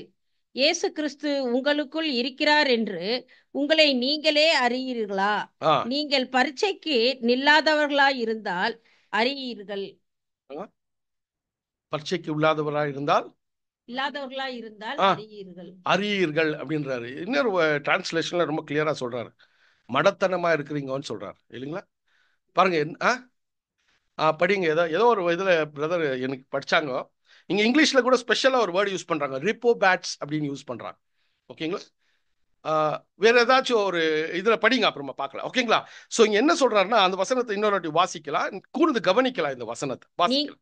நீங்கள் விசுவாசம் உள்ளவர்களா, பாருங்க, நீங்கள் விசுவாசம் உள்ளவர்களா அப்படின்னும் போது கிறிஸ்துவையே நீங்களே சோதித்து அறியுங்கள். சிம்பிள்ங்க. கிறிஸ்துனுடைய கற்பனைகள் நமக்கு கொடுக்கப்பட்டிருக்கிறது, அதுல விசுவாசமா இருக்கிறீர்களா என்று உங்களையே நீங்கள் சோதித்து பாருங்கள். உங்களை நீங்களே பரீட்சித்து பாருங்கள். இயேசு கிறிஸ்து உங்களுக்குள் இருக்கிறார் என்று உங்களை நீங்களே அறியீர்களா? பாத்தீங்களா? ரொம்ப நீங்கள் பரீட்சைக்கு நில்லாதவர்களா இருந்தால் அறியீர்கள். பாத்தீங்களா? சோ கிறிஸ்து உங்களுக்குள் இருக்கிறாரான்னு உங்களுக்கே தெரியாதா இல்லைங்களா? இது இண்டிவிஜுவல் என்னங்கோ எக்ஸாமினேஷன். அதான் சொல்றாரு, உங்களையே நீங்க பரீட்சித்து என்ன பார்க்கணும்னா, கிறிஸ்து எனக்குள் இருக்கிறாரா அப்படின்னும் போது ஏதோ ஒரு ஸ்பிரிட் எனக்குள்ள இருக்குது, அது போயிடுச்சான்னு பார்க்கணுமா இல்லைங்களா? ஏதோ ஒரு ஸ்பெஷல் ஸ்பிரிட் எனக்குள்ள கொடுத்துட்டார் தேவனு, நான் அதில் கீழ்பட்டு எடுக்கல, அந்த ஸ்பிரிட்டை தேவன் எடுத்துட்டாருன்னு இல்லைங்கோ. ஓகேங்களா? கிறிஸ்து உங்களுக்குள் இருக்கிறாரானா கிறிஸ்துனுடைய மைண்ட் உங்களுக்குள்ள வளர்ந்துருச்சா? கிறிஸ்துனுடைய மைண்ட்ல முதிர்ச்சிக்குள்ள போயிட்டு இருக்கிறீங்களா? அதை நீங்களே என்ன பண்ணலாம்? எக்ஸாமின் பண்ணலாம். அப்படி பண்ணலனா, அந்த எக்ஸாமினேஷனுக்குள்ள நீங்க பண்ணலனா யூ ஆர் ஃபூல்ஸ் அப்படின்றார் இல்லைங்களா? சகோதர சகோதரிகளா சொல்றாரு, கிறிஸ்து உங்களுக்குள் இருக்கிறாரான்ற ஒரு பரீட்சையை நாம ஒவ்வொரு நாளும் ஒவ்வொரு சமயமும் நாம இதை குறித்து சிந்திக்கணும். கிறிஸ்துனுடைய ஸ்பிரிட்ல தான் நான் செயல்பட்டு கொண்டிருக்கிறேனா? கிறிஸ்துடைய ஸ்பிரிட்ல தான் நான் பேசிக் கொண்டிருக்கிறேனா? கிறிஸ்த மாதிரி தான் நான் சத்தியத்துக்காக நீதிக்காக நிலைச்சிருக்கிறேனா? கிறிஸ்த மாதிரி நான் எனக்கு தூய்மையான வாழ்க்கையை சிந்திச்சு கொண்டிருக்கிறேனா? தேவனுடைய என்னங்கோ திட்டத்தை முழுமையாக செய்வதே என்னுடைய உணவு என்று சொன்ன கிறிஸ்தனுடைய ஒரு வேலையை நான் செய்துட்டு இருக்கிறேனா? இதுதான் எக்ஸாமின் பண்ணுன்றார் இல்லைங்களா? ಅದ ಕನ್ನಡದಲ್ಲಿ ಯಾರಾದರೂ ಓದಿ ಒಂದು ಕ್ರೈಸ್ತ ಕನ್ನಡದಲ್ಲಿ ಬರ್ತದೆ ಅದು ವಾಸ್ ನಂಬಿಕೆಯಲ್ಲಿ ನೀವು ಇದ್ದೀರೋ. ನಂಬಿಕೆಯಲ್ಲಿ ನೀವು ಇದ್ದೀರೋ. ಏನು ನಿಮ್ಮನ್ನು ನೀವೇ ಪರೀಕ್ಷಿಸಿಕೊಳ್ಳಿರಿ. ನಿಮ್ಮನ್ನು ನೀವೇ ಪರಿಶೋಧಿಸಿಕೊಳ್ಳಿರಿ. ನೀವು ಭ್ರಷ್ಟರಲ್ಲದಿದ್ದರೆ. ಪಾರಂಗ ரொம்ப ಮುಖ್ಯ. ನೀವು ಭ್ರಷ್ಟರಲ್ಲದಿದ್ದರೆ ಯೇಸು ಕ್ರಿಸ್ತನು ನಿಮ್ಮಲ್ಲಿದ್ದಾನೆಂದು ನಿಮ್ಮಷ್ಟಕ್ಕೆ ನೀವೇ ತಿಳಿದುಕೊಳ್ಳುವುದಿಲ್ಲವೋ? சிம்பிள். சோ இந்த எக்ஸாமினேஷன் நம்மளால பார்க்க முடியாதான்னு கேக்குறார். நீங்க அப்படியாப்பட்ட ஒரு என்னங்க மடத்தனத்துல இருக்கிறீங்களான்னு கேக்குறார். சோ கிரைஸ்ட் நமக்கு என்ன சார்? வாடிங்க படிங்க. நீங்கள் நம்பிக்கையில் நிலைத்திருக்கிறீர்களா? உங்களையே சோதித்து பாருங்கள். உங்கள் நடத்தையை சீர்தூக்கி பாருங்கள். உங்கள் நடத்தையை சீர்தூக்கி பாருங்கள். உங்களுக்குள் செயலாற்றுகிறார் என உணராமல் இருக்கிறீர்களா? நீங்கள் சீர்தூக்கி பார்த்தீர்கள் என்றால் உணர்வீர்கள். சிம்பிள்ங்க சகோதர. சோ இந்த விஷயத்தை தான் நான் ஒவ்வொரு நாளும் என்ன பண்ணுங்க இல்லைங்களா? ஒரு ஹேபிட்டா மன்னாவை படிக்கிறோம், ஹேபிட்டா சாங்ஸ் இந்த நைட்டை படிக்கிறோம், ஹேபிட்டா ஏதோ ஒரு ஜபத்தை ஜபிக்கிறோம். இதெல்லாம் நல்ல ஒரு ஹேபிட் தான். ஆனால் அது செயல்பாட்டுக்குள்ள எப்படி வருதுன்றது தான் நமக்கு இருக்கக்கூடிய அந்த 8 மணி நேரமோ 10 மணி நேரமோ இந்த பூமியில நாம வாழும்போது இதை குறிச்சதான ஒரு சிந்தனை தான் நம்மகிட்ட இருக்கணும். இதுதான் கிரைஸ்ட் நமக்குள்ள உருவாகக்கூடிய காரியங்கள். கிறிஸ்து நமக்குள் இருக்கிறாரான்றத நாம செல்ஃப் எக்ஸாமின் பண்ணாம நமக்குள்ள கிரைஸ்ட் உருவாக மாட்டார். ஏனென்றால் பழைய மாம்ச சரீரம் தான் நம்மளை ஒவ்வொரு நிமிஷமும் ஆண்டு கொண்டிருக்கிறது சகோதர சகோதரிகளே. பழைய சுபாவங்கள் தான் நம்மளை இதுவரைக்கும் ஆண்டு கொண்டு இருக்கிறது. கொஞ்சம் ஒரு வாட்டி எதுனா ஒரு ப்ராக்டிக்கலா ஒரு என்னங்க ஒரு சர்வே எடுத்து பாருங்க. ஏதோ ஒரு விஷயம் வருது நமக்கு, அதுக்கு ரிஃப்ளெக்ஸா நம்ம எப்படி ஆக்ட் பண்றோம்னு பாத்தீங்கன்னா உலக பிரகாரமா தான் ஆக்ட் பண்ணிருப்போம். ஏன்னா அது நம்மளுடைய இயல்பான செயல்கள். இவ்வளோ வருஷமா நமக்குள்ள என்ன ஆயிடுச்சுங்க, ஊறி போயிடுச்சுங்க அது இல்லைங்களா? ஒருத்த கோபமா பேசுனா இம்மிடியேட்டா ரிஃப்ளெக்ஸ் என்ன அவங்க கோபமா தான் பேசுவேன். நான் என்னை புண்படுத்தும்படி ஒருத்த பேசுனா நான் அவனை புண்படுத்தும்படி தான் பேச முடியும். அதுதான் மாம்ச சரீரத்தினுடைய ஒரு இயல்பான செயல். அந்த செயல் நமக்குள்ள உருவாக கூடாதுன்னா கிறிஸ்துவனுடைய வார்த்தைக்கு கீழ்பட்டு கிறிஸ்துவனுடைய மைண்ட் நமக்குள்ள உருவாகணும். இதான் ரொம்ப முக்கியமான சகோதர சகோதரிகளை. இந்த விஷயத்தை தான் அப்போஸ்தலர் அநேக வசனத்தின் மூலமாக அநேக சபைகளுக்கு தெரிவித்தது. என்னன்னா நம்ம பார்த்தோம், கொலேச சபையில இந்த ஸ்பிரிட்டை தான் கொண்டு வராரு, கலாத்திய சபைக்கு இந்த ஸ்பிரிட்டை தான் போடுறாரு, கொரிந்திய சபைக்கும் இந்த ஸ்பிரிட்டை தான் போடுறாரு. இதுதான் கிரைஸ்டினுடைய ஒரு முக்கியமான ஒரு விஷயமா இருக்கிறத நம்ம பார்க்கிறோம் சகோதர சகோதரிகளே. ஸோ ஆகையால நம்ம என்ன கவனிக்கிறோம்னா, கிறிஸ்து உங்களுக்குள்ளே அப்படின்னும் போது ஒவ்வொரு நாளும் கிறிஸ்துவனுடைய சிந்தனை நமக்குள்ள இருக்க கடுவதா. இதுதான் பிலிப்பியர் எழுதும் போது கூட என்ன பண்றாருங்க, இதே தான் எழுதுறார். கிறிஸ்துவின் சிந்தனை உங்களுக்குள் இருக்க கடுவதாக அப்படின்னு சொல்லிட்டு அந்த நிகழ்வுக்கு ஏற்றபடியான ஒரு சிந்தனை உங்களுக்குள்ள இருக்குதான்னு கேட்கிறார் இல்லைங்களா? சோ அந்தந்த சூழ்நிலையில நாம வந்து தேவன் அந்த சூழ்நிலையை நமக்கு அனுமதிக்கும் போது கிறிஸ்துவனுடைய மைண்ட் உங்களுக்குள்ள இருக்குதா அப்படின்றத நம்ம என்ன பண்ணுங்க, ஃபர்ஸ்ட் சிந்திக்கணும். நாம பேசக்கூடிய வார்த்தை கிறிஸ்துனுடையதா. அதுக்கு தான் நம்மள அப்போஸ்தலன் பவுல் என்ன பண்றாங்க, யூ ஆர் ஆம்பாசிடர்ஸ் ஆஃப் கிரைஸ்ட் அப்படின்றார் இல்லைங்களா. நீங்க வந்து கிறிஸ்துவனுடைய என்னவா இருக்கீங்க, அம்பாசிடர்ஸ்க்கு என்ன சொல்றோம் தமிழ்ல மறந்துட்டேன் நான். ஓகேங்க, பிரதிநிதிகள் இல்லைங்களா. சோ நீங்க தான் கிறிஸ்துனுடைய பிரதிநிதிகள் அப்படின்னும் போது கிரைஸ்ட கம்ப்ளீட்டா காமிக்கிறது இந்த பூமிக்கு நம்ம தான். அதுதான் அங்க கொலோசியருக்கு எழுதும் போது அந்த விஷயத்தை எழுதுறார் சகோதர சகோதரிகளே. அதால இந்த விஷயங்களை நான் கவனிக்கும் போது இன்னொரு வசனத்தை கூட வாசிக்கலாம். கொலோசியர் 2ஆம் அதிகாரம் 6-7 வசனங்கள். கொலோசியர் 2ஆம் அதிகாரம் 6-7 வசனங்கள். ஆகையால் நீங்கள் கர்த்தராகிய கிறிஸ்து இயேசுவை ஏற்றுக்கொண்டபடியே, பாருங்க, கர்த்தராகிய கிறிஸ்து இயேசுவை ஏற்றுக்கொண்டபடியே அவருக்குள் வேர் கொண்டவர்களாகவும் அவர் மேல் கட்டப்பட்டவர்களாகவும் அவருக்குள் நடந்து கொண்டு. பாத்தீங்களா சகோதர சகோதரிகளே, இந்த விஷயங்களை நம்ம பார்க்கும் போது அநேக ஆழமான சில காரியங்களை நமக்குள்ள கொண்டு வரார். கிறிஸ்து இயேசுவை நீங்கள் என்ன பண்ணிட்டீங்களா, ஏற்றுக்கொண்டிருக்கிறோம். அக்செப்ட் பண்ணிருக்கிறோம். அக்செப்ட் பண்ணிருக்க ஆதாரம் என்ன, கிறிஸ்துவை போல சிந்திக்க ஆரம்பிச்சிருக்கிறீங்க நீங்கோ. அதான் ஆரம்பத்திலே சொன்னேன், கிறிஸ்துவை போல சிந்திக்க நாம் எல்லாரும் ஆரம்பிச்சிருக்கிறோம் இல்லைங்களா. ஆனா அந்த ஆரம்பம் வந்து எப்படி இருக்கணும்னா, அந்த குணங்கள் எப்படி இருக்கணும்னா, அங்க சொல்றாரு உங்களுக்குள் வேரூன்றி இருக்கணும்ன்றார் இல்லைங்களா. அந்த அந்த கிறிஸ்துனுடைய குணங்கள் நமக்குள்ள தாத்காலிகமா இல்லைங்க, அது வேரூன்றி இருக்கிறோம்னா, அந்த வேர் எப்படி ஊறோம்னா அனுபவத்திலே அந்த வேர் ஊறும். கிறிஸ்துனுடைய என்னங்க போர் சேவகனாய் அல்லது கிறிஸ்துனுடைய ஒரு டிசைபிள்ஷிப்பா நம்ம போகும்போது நம்ம கிறிஸ்துனுடைய குணங்கள் நமக்குள்ள ஆணிதனமா அல்லது வேரூன்றி இருக்கிறோம்னா, கிறிஸ்து அதை வந்து ஒரு என்னங்க ஒரு மிராக்குலஸா நமக்குள்ள அந்த விஷயத்த செய்ய மாட்டாருங்க. அனுபவத்தை கொடுத்து அந்த அனுபவத்துல நான் எப்படி செயல்படுறேன்னு நான் பார்த்து ஒருவேளை தவறினா என்னை சரிப்படுத்தி கொள்ள, இப்படிதான் நான் என்ன பண்ணுங்க கிறிஸ்துனுடைய பள்ளியில ஒவ்வொரு நாளும் விழுந்து ஏந்திரிச்சு என்னை சரிப்படுத்தி கொள்ளணும். கிறிஸ்து எனக்குள்ள ஸ்பிரிட்டை கொடுத்துட்டார் அப்படின்னு கிறிஸ்து ஏதோ ஒரு ஸ்பெஷலான ஒரு மிராக்கிளை என்கிட்ட பண்ணிட்டு எனக்குள்ள அவருடைய மைண்டை என்னங்க அவருடைய குணாதிசயங்களை எனக்குள்ள வளர்த்துருவாருன்றது தவறான விஷயங்கள் சகோதர சகோதரி. இது ரொம்ப முக்கியமா கவனிக்க வேண்டியது. அதான் அங்க கொலோசியர் 2:6-7 நம்ம வாக்கியம் விஷயத்த சொல்லும் போது 3 விஷயத்த சொல்றாங்க. அதை வாசிங்க சிஸ்டர் இன்னொரு வாட்டி. ஆகையால் நீங்கள் கர்த்தராகிய கிறிஸ்து இயேசுவை ஏற்றுக்கொண்டபடியே, பாருங்க, நம்ம ஏற்றுக்கொண்டபடியே அவருக்குள் வேர் கொண்டவர்களாகவும். பாருங்க, இந்த வேலைங்கெல்லாம் நம்ம தான் செய்யணுங்க.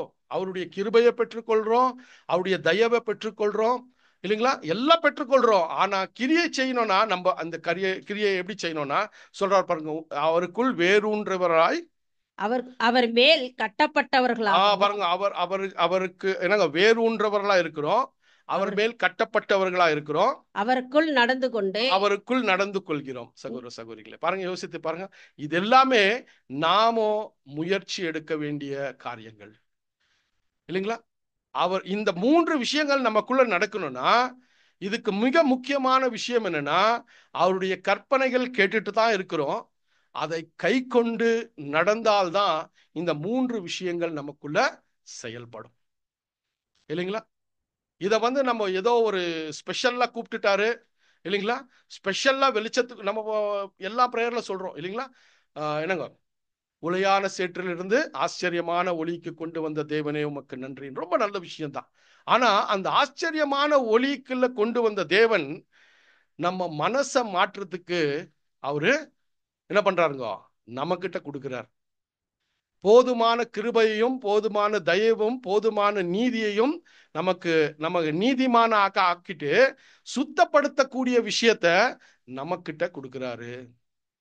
நாம வேரூறி இயேசு கிறிஸ்துவனுடைய குணாதிசயங்கள்ல வேரூறணும் இல்லைங்களா.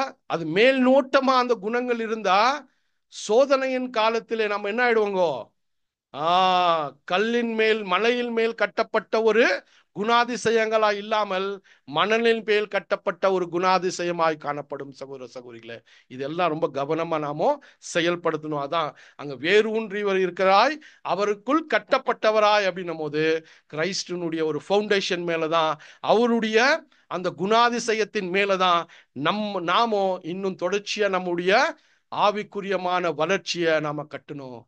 மூன்றாவதாக அங்க சொல்லும் போது சொல்றாரு, அவருக்குள் நடக்கக்கூடியவர்களாய். இல்லைங்களா? அவருக்குள் எப்படி நடப்போம் அப்படின்னு பாத்தீங்கன்னா, சகோதர சகோதரிகளே, அவருடைய வசனம் நமக்குள்ள. அதுதான் அந்த விஷயத்துக்கு நான் தான் சொன்ன ஸ்டடி ஆரம்பத்திலேயே, இது எல்லாமே அநேக வசனங்கள் இதுக்கு என்னவா இருக்குங்க, ஹார்மனைஸா இருக்கு வேதத்துல. இன்னொரு வசனத்தை நம்ம ஞாபகத்துக்கு கொண்டு வந்தோம்னா, என்னுடைய வார்த்தைகள் உங்களிலும் நீங்கள் என்னிலும் இருந்தால் நீங்கள் என்ன கேட்கிறீர்களோ அதை நான் கொடுப்பேன் என்றார். இந்த வசனத்தை கூட கொஞ்சம் கவனிச்சு பாருங்க சகோதர சகோதரிகளே. அந்த வசனத்தை நம்ம வாசிக்கும் போது சொல்றாரு, என்னுடைய வார்த்தைகள் உம்மில் இருந்தால், இல்லைங்களா, நீங்கள் என்னில் இருந்தால் அப்படின்னும் போது அந்த கம்யூனிகேஷனை எவ்வளவு பியூட்டிஃபுல்லா சொல்றார் பார். என் வார்த்தை உனக்குள்ள இருந்தாதான் நீ எனக்குள்ள இருப்ப.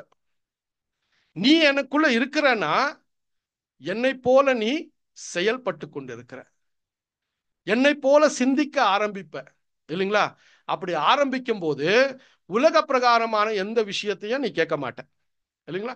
உலக பிரகாரமான எந்த ஒரு அறிக்கையும் என்கிட்ட இடமாட்டேன். அதுதான் தைரியமா சொல்றாரு, இந்த ரெண்டு விஷயங்கள் நமக்குள்ள செயல்பட்டா நாம எதை கேட்டாலும் நான் கொடுப்பேன்றார். எதை கேட்டாலும் அப்படின்னா, கிரைஸ்ட் நமக்குள்ள வளர்ந்துட்டார்னா, அந்த மெச்சூரிட்டிக்கு வந்துட்டோம்னா, நம்ம எதை கேட்கணும்னு நமக்கு என்ன தெரியும், ரொம்ப கிளியரா தெரியும். இல்லைங்களா? மேலானவைகளே மேலானவைகளே கேட்போம். இன்னுமாக உம்முடைய வல்லமையினால் என்னை என்னங்க, அதான் கிரைஸ்ட் சொல்றார், உங்ககிட்ட பரிசுத்த ஆவி இல்லைன்னா தேவன்கிட்ட என்ன பண்ணுங்க, அதை கொடுக்கக்கூடியவர் இடத்துல நீங்க இன்னும் கேட்டு பெற்றுக்கொள்ளுங்கள் அப்படின்னும் போது அப்படியே பவர் மாதிரி வந்துடாது. வேதத்தை தேடணும், வேதத்தில் இருக்கக்கூடிய சில வார்த்தைகளை தியானிக்கணும். அந்த வார்த்தைகள் சொல்லும்படி நாம செயல்பட்டாதான் கிறிஸ்து நமக்குள்ள உருவாகுவார் என்றதை நம்ம முயற்சிக்கணும் சகோதர சகோதரிகளே. சோ இதெல்லாம் நமக்குள்ள செயல்படும் போது அங்க அப்போஸ்தலன் பவுல் சொன்ன மாதிரி தேவன் நம்மளை எப்படி காத்து கொள்றார்னா, ஒரு தாயின் கருவில எப்படி ஒரு பிள்ளை உருவாகிறதோ அந்த சமயத்துல தாயை எப்படி பார்க்கிறாருன்னா, ஒவ்வொரு நிமிடமும் ஒவ்வொரு நொடியும் ஒவ்வொரு வினாடியும் அவர் என்ன பண்ணிட்டு இருக்கிறாரோ நம்மளை அப்படியே பாதுகாத்து கொண்டு இருக்கிறார். ஏன்னா புது சிருஷ்டியினுடைய ஒரு வளர்ச்சி அவருக்கு ரொம்ப மேன்மையானது. புது சிருஷ்டி ஒவ்வொரு நாளும் அவருடைய குமாரனின் சாயலிலே மாறுவதுதான் அவருடைய சித்தமா இருக்கு. அதான் ரோமர் 8:29 படிக்கிறோம், நம்ம வாசிக்கிறது வேண்டாங்க. ரோமர் இப்ப 8:29 சொல்றாரு, எல்லாரும் என்னவா அழைக்கப்பட்டார், எல்லாருமே அவருடைய குமாரனின் சாயலுக்கு புறா மாறணும். அதுதான் அப்படி மாறணும்னா கிரைஸ்ட் நமக்குள்ள உருவாகிறார் அப்படின்னும் போது தேவ வார்த்தை நமக்குள்ள செயல்பட்டு கொண்டிருக்கிறது. வார்த்தை வீணாகவில்லை, வார்த்தை செயல்பட்டு கொண்டு இருக்கிறது அப்படின்றத கூட பார்க்கலாம் சகோதர சகோதரிகளே. சோ அந்த வகையில இன்னும் அநேக வசனங்கள் நமக்கு இருக்கு. ஒரு 2-3 வசனங்கள் மட்டும் நம்ம பார்க்கலாம். 1 யோவான் 4 அதிகாரம் 16 வசனம். 1 John 4th chapter 16th verse. தேவன் நம்மேல் வைத்திருக்கிற அன்பை நாம் அறிந்து விசுவசித்திருக்கிறோம். தேவன் அன்பாகவே இருக்கிறார். பாருங்க, தேவன் நம்மேல் வைத்திருக்கக்கூடிய அன்பை நாம் விசுவாசித்திருக்கிறோம். தேவன் அன்பாகவே இருக்கிறார்.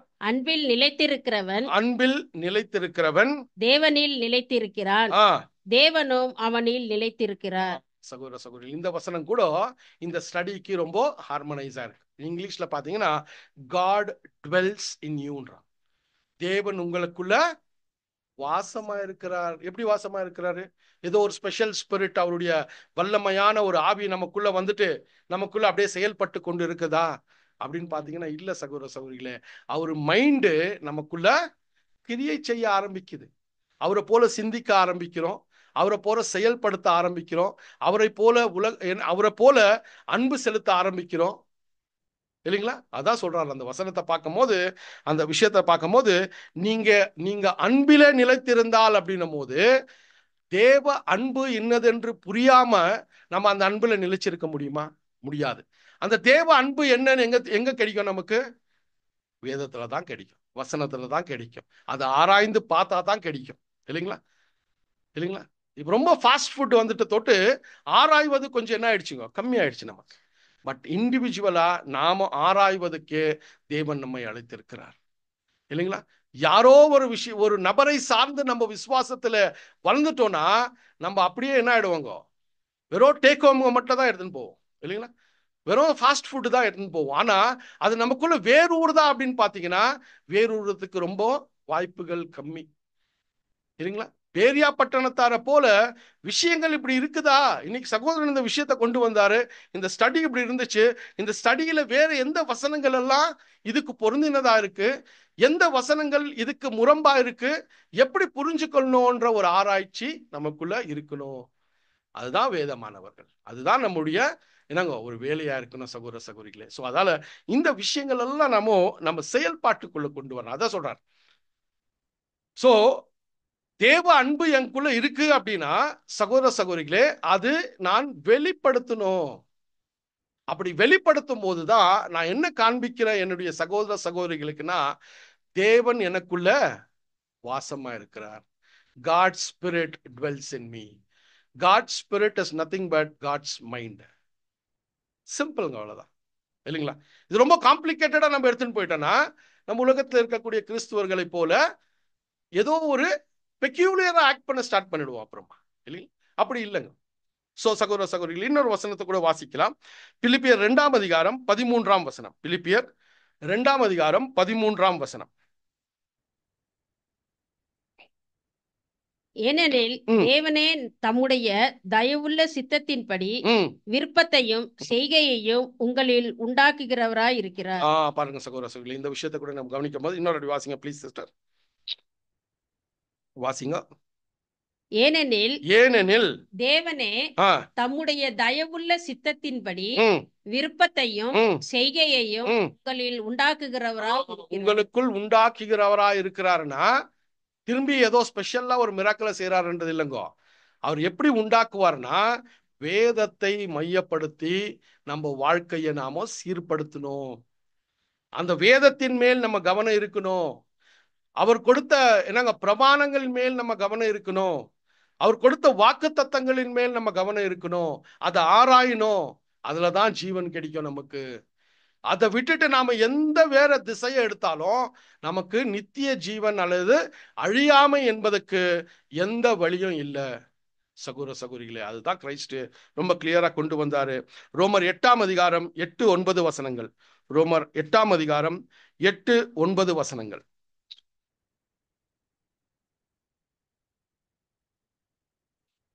மாமிசத்துக்கு உட்பட்டவர்கள் தேவனுக்கு பிரியமாய் இருக்க மாட்டார்கள். பாருங்க, மாம்சத்துக்கு உட்பட்டவர்கள் தேவனுக்கு பிரியமாய் இருக்க மாட்டார்கள்.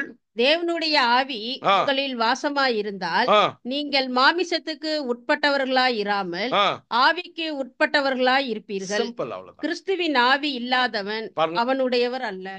இதெல்லாம் நம்ம ஆவி ஆவி ஆவி நம்மோது உலக பிரகாரமாக ஏதோ ஒரு ஸ்பெஷல் ஸ்பிரிட் எனக்குள்ள இருக்கு. இல்லைங்களா? அநேக கிறிஸ்துவ மண்டலத்தில் இருக்கக்கூடிய ஜனங்களுடைய விசுவாசம் என்னன்னா ஏதோ ஒரு ஸ்பெஷல் ஸ்பிரிட் அவங்கள ஆட்கொண்டு இருக்கு. இப்படி இல்லைங்க.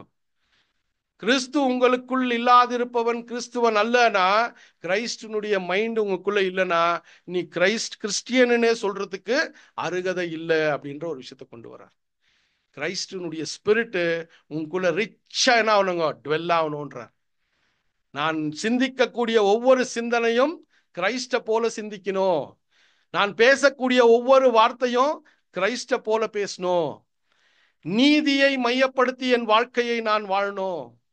பரிசுத்தத்தை மையப்படுத்தி என் வாழ்க்கையை வாழணும். ஏன்னா Christ is perfect, you also. என்னங்கோ, தேவன் என்னங்கோ பூரணரா இருப்பது போல நீங்களும் பூரணரா இருங்கள். இல்லைங்களா? As Father is perfect, you also be perfect போது அந்த ஒரு நிலைமைக்கு தான் ஒரு புது சிருஷ்டியானது வளர்ந்து அது முதிர்ச்சி அடைஞ்சாதான் தாயின் கருவிலிருந்து அது பிறக்க முடியும். சகோதர சகோதரிகளே, அந்த தகுதிக்குள்ள நாம வளர்த்தோம்னாதான் கிறிஸ்துனுடைய ஸ்பிரிட்டை நம்ம மைண்ட்ல நாம என்ன ஆக முடியுங்க? பிறக்க முடியும் இல்லைங்களா? புது சிருஷ்டியாக நாம பிறக்க முடியும்னா இந்த கிரைஸ்டனுடைய மைண்டு நமக்குள்ள என்னங்கோ உருவாகி அது என்ன ஆகணுங்க? கம்ப்ளீஷனுக்கு வரணும், மெச்சூரிட்டிக்கு வரணும். அதான் சொல்றார். இந்த ரகசியம் தான் உங்களுடைய சால்வேஷனுக்கு முக்கியமானதுன்றார். அதான் சொல்றார், Christ in you is the hope of க்ளோரின்றார். உங்களுக்குள்ள ஒரு ஹோப் இருக்கு. அந்த ஹோப் வந்து என்னவா இருக்குங்க? உங்களுடைய க்ளோரிய குறிச்சதான ஒரு ஹோப்பா இருக்கு. அந்த மகிமை ஒண்ணு, உங்க மகிமையினுடைய ஒரு நம்பிக்கை உங்ககிட்ட இருக்கு. அந்த மகிமையின் நம்பிக்கை நமக்குள்ள செயல்படணும்னா கிறிஸ்து எனக்குள் இருக்கணும். பாருங்க, சிம்பிளா 2 வேர்ட்ல முடிச்சிட்டாரு. Christ in you is the hope of glory.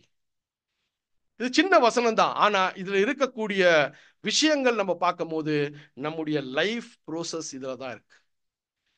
தேவன் நம்மள வெவ்வேறு சமயங்களில் அழைச்சிருக்கிறாரு இல்லைங்களா? ஒவ்வொருவரை என்னங்கோ ரொம்ப சீக்கிரம் அழைச்சிருக்கிறாரு, ஒவ்வொரு கொஞ்சம் லேட்டா அழைச்சிருக்கிறாரு, ஒவ்வொரு இன்னும் லேட்டா கூட அழைப்பாரு இல்லைங்களா? ஸோ அந்த என்னங்க தோட்டக்காரன் எப்படி வந்து தன்னுடைய தோட்டத்துல என்னங்க வேலை செய்யறதுக்கு அழைக்கிறாரோ, அப்படி 11ஆம் மணி நேரத்துல கூட என்ன பண்ணலாங்க, இன்னும் அழைப்புக்குள்ள கொண்டு வர முடியும். ஆனா இது எல்லாமே எதுக்காகனா கிறிஸ்து எனக்குள் உருவாக வேண்டும் என்ற ஒரு கர்ப்ப வேதனையை தேவன் இன்னுமாக என்ன பண்றாருங்கோ, அத பார்த்துட்டே இருக்கிறார். நான் இப்படியாப்பட்ட ஒரு புது சிருஷ்டிய நான் என்னங்க ஜனிப்பித்திருக்கிற என்னுடைய வார்த்தையை கொண்டு ஜனிப்பித்திருக்கிற இந்த புது சிருஷ்டி நாளுக்கு நாள் என்னங்கோ அந்த முதிர்ச்சிக்குள்ள போதா, நாளுக்கு நாள் அந்த வளர்ச்சியை காண்குதா இல்லைங்களா? ஒரு தாய் நம்ம பார்த்த ஸ்டார்டிங்ல தாய் கர்ப்பத்துல கொஞ்சம் மூவ்மெண்ட் இல்லாத இருந்தா ரொம்ப யோசிப்பாங்க, ஹாஸ்பிட்டல் போவாங்க, டாக்டரை கன்சல்ட் பண்ணுவாங்க இல்லைங்களா? ஸோ பாருங்க, அந்த ஒரு கம்பாரிசனுக்கு பவுல் என்ன பண்றாருங்கோ, அவரை ஈடுபடுத்துகிறார். சபையில இருக்கக்கூடிய ஒவ்வொரு சகோதர சகோதரிகளுக்குள்ள அந்த மூமெண்ட் இருக்கா, அந்த வளர்ச்சி இருக்கா, அதற்காக பிரயாசப்படுகிறேன். அதான் சொல்றார். ஸோ அந்த விஷயங்களை பார்க்கும்போது சகோதர சகோதரிகளே, இந்த காரியங்களை அதுக்குதான் அங்க அங்க சொல்லும் போது அந்த கொலோசியர் 1ஆம் அதிகாரம் 27, 28 வாசிக்கலாங்க. கொலோசியர் 1ஆம் அதிகாரம் 27, 28. புறஜாதிக்குள்ளே விளங்கிய இந்த ரகசியத்தில் உள்ள மகிமையின் ஐஸ்வர்யம் இன்னதென்று தேவன் தம்முடைய பரிசுத்தவான்களுக்கு தெரியப்படுத்த சித்தமானார். கிறிஸ்துவானவர் மகிமையின் நம்பிக்கையாக உங்களுக்குள் இருப்பதே அந்த ரகசியம். பாருங்க, இவ்வளவு விஷயங்களை அங்க தெளிவுபடுத்திட்டாரு. இப்ப என்ன கொண்டு வர்றாருன்னா சகோதர சகோதரிகளே, அவர் அதுக்காக என்ன பிரயாசப்பட்டேன்னு கொண்டு வர்றார். அவர் அதுக்காக என்ன பிரயாசப்பட்டேன்னு 28, 29 வாசிக்கலாம். அதுல 28, 29 வாசி. எந்த மனுஷனையும் கிறிஸ்து இயேசுவுக்குள் தேறினவனாக, இதான் ரொம்ப முக்கியம், பர்ஃபெக்ட் இல்லைங்களா? அங்க வந்து பரிபூர்ணமாக்குவதற்காக நல்ல தேறினவனாக ஆக்குவது. இதான் நான் ஸ்டார்டிங்ல சொன்னேன். பர்ஃபெக்ட்டுக்கும் மெச்சூருக்கும் டிஃபரன்ஸ் இருக்கு. பர்ஃபெக்ட் ஆக முடியாது, நம்ம கிரைஸ்ட போல 100% பர்ஃபெக்ட் ஆக முடியாது. ஆனா மெச்சூருக்கு ஒரு லெவலுக்கு வரலாம். அந்த மெச்சூரிட்டி தான். அதான் சொல்றாரு, எந்த மனுஷனையும் கிறிஸ்துவுக்குள் தேறினவராக நிறுத்தும்படிக்கு அவரையே நாங்கள் அறிவிக்கிறோம் அப்படின்னும் போது தேவனுடைய சித்தத்தையும் திட்டத்தையும் அறிவிச்சுட்டாங்க. இப்ப கிரைஸ்ட அறிவிக்கக்கூடிய விஷயம் என்னன்னா, அவருடைய சுபாவங்களை சபைக்கு என்னங்க ரொம்ப கிளியரா தெரிவிச்சுட்டாங்க. இதுதான் கிரைஸ்ட், இதுதான் அவருடைய ஸ்பிரிட், இப்படிதான் அவர் வாழ்ந்தாரு, இப்படிதான் அவர் இந்த பூமியில நடந்தார், இதுதான் தெரிவிச்சாங்க. வாசிங்க சிஸ்டர், கண்டினியூ பண்ணுங்க. எந்த மனுஷனுக்கும் புத்தி சொல்லி எந்த மனுஷனுக்கும் எல்லா ஞானத்தோடும் உபதேசம் பண்ணுகிறோம். பாருங்க, எந்த மனுஷனுக்கும் புத்தி சொல்லினா இங்க நிக்கக்கூடியவங்க மாத்திரம் புத்தி சொல்றது இல்லைங்க இல்லைங்களா? ஒவ்வொரு சகோதர சகோதரிகளும் கிறிஸ்துவினுடைய ஆவி பெற்று கொண்டிருக்கிறவர்கள் இல்லைங்களா? அந்த நீதியின் வாழ்க்கையை வாழும்போது எங்கேயாச்சும் நான் தவறினால், எங்கேயாச்சும் நானு என்னங்கோ அந்த கிறிஸ்டியன் கூட வளர்ச்சிக்குள்ள இல்லைன்னா நான் அன்போடு சில விஷயங்களை எச்சரிப்பதற்கு, புத்தி சொல்வதற்கு ஒருத்தருக்கும் என்னவா இருக்குங்க, ஒரு கடமையா இருக்கு இல்லைங்களா? அதான் அப்போஸ்தலன் சொல்றார் அங்க வரும்போது, என்னங்க புத்தி இல்லாத கலாத்தியர்களே, யார் உங்களை திசை மாத்தினது அப்படின்னும் போது ஏதோ ரொம்ப பெரிய பெரிய டாக்டரின்ஸ் இல்லைங்கோ. அங்க என்ன பண்ணிட்டாங்கன்னா, கிரைஸ்டனுடைய மைண்டு, கான்சிக்ரேட்டட் மைண்டு இப்படிதான்றதை விட்டுட்டு வேற என்னங்கோ வெளிப்படையான சம்பிரதாயங்கள் மிக முக்கியமா இருக்கு அப்படின்னு அங்க யூதர்கள் என்ன பண்ணிட்டாங்கோ, விருத்த சேதனத்தையும் அங்க இருக்கக்கூடிய என்னங்கோ சம்பிரதாயங்களையும் செய்தீங்கன்னா தான் ரட்சிப்பு உண்டுன்னு அங்க திசை மாற்றினார்கள். அந்த திசை மாற்றும் போது என்ன ஆகுதுன்னா, ஒவ்வொரு நாளும் கரு எப்படி வளர வேண்டுமோ அந்த வளர்ச்சி அங்க கலாத்திய சபையில இல்ல. இன்னும் என்னங்கோ சண்டைகள், பொறாமைகள், இல்ல வாக்குவாதங்கள், இச்சைகள், இதுதான் சபைக்குள்ள இருந்ததை பார்க்கிறாரு. அதுதான் சொல்றாரு, இன்னும் நான் செய்த இந்த பிரயாசம் விருதானதா என்று நான் யோசிக்க தோணுகிறேன் அப்படின்னு சொல்றார் சகோதர சகோதரிகளே. ஸோ ஆகையால இந்த விஷயங்களை நம்ம ஒரு ஸ்டார்ட் தான் கொடுத்துருக்குறோம். ஸோ கிறிஸ்து உங்களுக்குள்ளே அப்படின்னும் போது அநேக வசனங்கள் இதுக்கு இசைவாக இருக்கு. நீங்க ஆராய்ந்து இந்த விஷயங்களை தியானிச்சிங்கன்னா நிஜமாவே கிறிஸ்டினுடைய ஸ்பிரிட் நமக்குள்ள வளர்ந்துட்டு இருக்கிறான்னு 2 கொரிந்தியர்ல சொன்ன மாதிரி அதை என்னங்கோ வருஷத்துக்கு ஒரு முறை பஸ்கா சமயத்துல தான் இதை குறிச்சு சிந்திக்கணும்ன்றது இல்லைங்கோ, இல்லைங்களா? ஸோ அதால நம்ம எக்ஸாமினேஷன்ல செப்டம்பர் ஒரு எக்ஸாமு, மார்ச் ஒரு எக்ஸாம்ன்றதெல்லாம் இல்லைங்கோ. டெய்லி நம்ம என்ன பண்ணுவோங்க, எக்ஸாம் பண்ணிட்டே இருக்கணும். ஏன்னா நாளைக்கு நான் உயிரோட இருப்பேனான்னு எனக்கு தெரியாது. நாளைக்கு என்னுடைய ஓட்டத்தை தேவன் முடிக்கிறாருன்னா I have to be ready for that. பஸ்கா ஆந்தோனத்தான் முடிப்பாருன்னு எப்பனா யோசனை இருக்குங்களா? மெமோரியல் ஆன பிறகு தான் தேவன் என்ன என்னுடைய லைஃப் என்னுடைய ஓட்டத்தை முடிப்பாருன்றது வெயிட் பண்ணிட்டு, சரி நெக்ஸ்ட் பஸ்காக்கு நான் திருந்திட்டு நான் இன்னும் கொஞ்சம் சரிப்படுதுன்னு அது ஆன பிறகு தேவன் என்ன எடுத்துருவாருன்னு சொல்ல முடியுமா? இல்லை, இல்லைங்களா? ஸோ அதுக்கெல்லாம் நிறைய ஓமைகள் எல்லாம் கிரைஸ்ட் பேசியிருக்கிறார், இல்லைங்களா? ஒரு மனுஷன் என்னங்க ஒரு பெரிய ஆலயத்தை கட்டிட்டு அதை எல்லாம் சேகரிக்கிறான். அந்த என்னங்க அந்த ஆலயன்றதோட என்னங்க அது சொல்றது, ஒரு ஒரு ரிசர்வாயர், இல்லைங்களா? அதுக்கு தேவையான தானியங்கள் எல்லாம் சேகரிச்சுட்டு நைட் படுக்கும்போது யோசிக்கிறான், இது ரொம்ப சின்னதாயிடுச்சு, இன்னும் கொஞ்சம் பெருசா பண்ணி என்னங்க இன்னும் சேகரிக்கிறேன்னு யோசிக்கிறார். அப்ப சொல்றாரு, நாளைக்கு ஏந்திரிக்கிறியான்னு யோசிரி ஃபர்ஸ்ட் என்றார், இல்லைங்களா? அப்படியாப்பட்ட வாழ்க்கை நம்முடைய வாழ்க்கை அல்ல சகோதர சகோதரிகளே. அதால அப்போஸ்தலன் பவுல் சொல்ற மாதிரி கிறிஸ்து நமக்குள்ள உருவாகி கொண்டிருக்கிறான்னு நாம நம்மையே பரிசோதித்து பார்க்கக்கூடிய ஒரு ஞானத்தை தேவன் நமக்கு கொடுத்திருக்கிறார், இல்லைங்களா? யாருமே அந்த ஞானம் மற்றவர்கள்னு சொல்ல முடியாது, அந்த ஞானத்தை கொடுத்திருக்கிறார். ஸோ அந்த ஞானத்துல நம்ம செயல்பட நாம என்ன பண்ணலாங்க, முயற்சிக்கலாம். ஸோ இதுல இன்னொரு விஷயம், அந்த தேவ வார்த்தை நமக்கு எவ்வளோ ஒரு என்னங்க பயபக்தியோடு அந்த வார்த்தையை கீழ்ப்படியணும் அப்படின்னும் போது ஒரே ஒரு வசனத்தை வாசிச்சு நம்ம முடிக்கலாம். 1 சாமுவேல் 3ஆம் அதிகாரம் 19ஆம் வசனம். 1 சாமுவேல் 3ஆம் அதிகாரம் 19ஆம் வசனம்.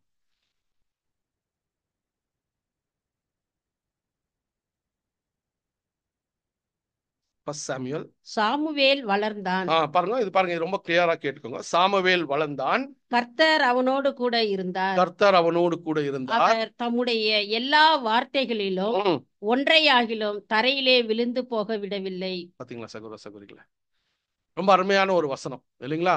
சாமுவேல் வளர்ந்தான், கர்த்தர் அவனோடு கூட இருந்தார். இது ரெண்டும் எப்போ நடந்துச்சுன்னா, தேர்ட் ஒரு விஷயத்த சொல்றாங்க பாருங்க, கர்த்தர் கொடுத்த எந்த வார்த்தையும் அவர் கையில இருந்து விழலையா கீழே. ஒரு தண்ணியை இப்படி பிடிக்கிறோம் குடிக்கிறதுக்கு, இல்லைங்களா? தண்ணி குடிக்கிறோம், எவ்வளவு சொட்டு கீழே விழுதுங்க. அதுக்கு கம்பேர் பண்ணி எழுதுறாங்க, தேவன் கொடுத்த வார்த்தையை பிச்சையா எடுத்து ஒன்றையும் கீழே விடாத படிக்கு எல்லாத்தையும் குடிச்சிட்டாரா சாமுவேல், இல்லைங்களா? அதான் சொல்றார்.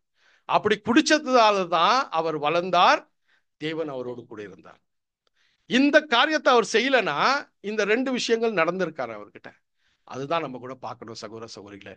கற்பனையை கேட்டு, அதுதான் இன்னைக்கு மன்னாவை படிச்சோம், கற்பனையை கேட்டு அதன்படி அதை கீழ்ப்படிந்து அதன்படி நடப்பவனே என்னை அன்பு கூறுகிறான், நான் அவனிலே வாசமா இருப்பேன். சகோதர சகோதரிகளே, ஸோ இவ்வளோ விஷயங்கள் நமக்கு ஒரு ஸ்டார்ட்டா தேவன் கொடுத்திருக்கிறாரு. உங்களுடைய தனிப்பட்ட ஒரு பர்சனல் ஸ்டடியில இந்த விஷயங்களை ஆராய்ந்து பாருங்க. நிச்சயமா இன்னும் அநேக விஷயங்களை தேவன் தெரிவிப்பாரு. உங்களுக்குள்ள மகிழ்ச்சி என்னக்கூடிய ஒரு விஷயம் எப்போ அதிகரிக்கும்னா, தனிப்பட்ட வகையிலே வேதத்தை வாசித்து அதிலே என்னுடைய ஆவிக்குரியமான ஜீவியத்தை நான் அதிகரித்து கொள்ள ஆரம்பிக்கிறேன் பாருங்க. அப்போதான் நானே என்னவா இருக்குவேங்க, ஒரு பாரசைட்டா இருக்க மாட்டேன். எந்த மரத்தை பார்த்தாலும் ஏறுறதுக்கு யோசனை வராது எனக்கு. ஏன்னா தனிப்பட்ட மரமா நானு என்னங்க வளருவதற்கு தேவன் அப்படியாப்பட்ட ஒரு பெலனை நமக்கு கொடுப்பார். தேவன் இந்த வார்த்தைகளை ஆசீர்வதிப்பார்.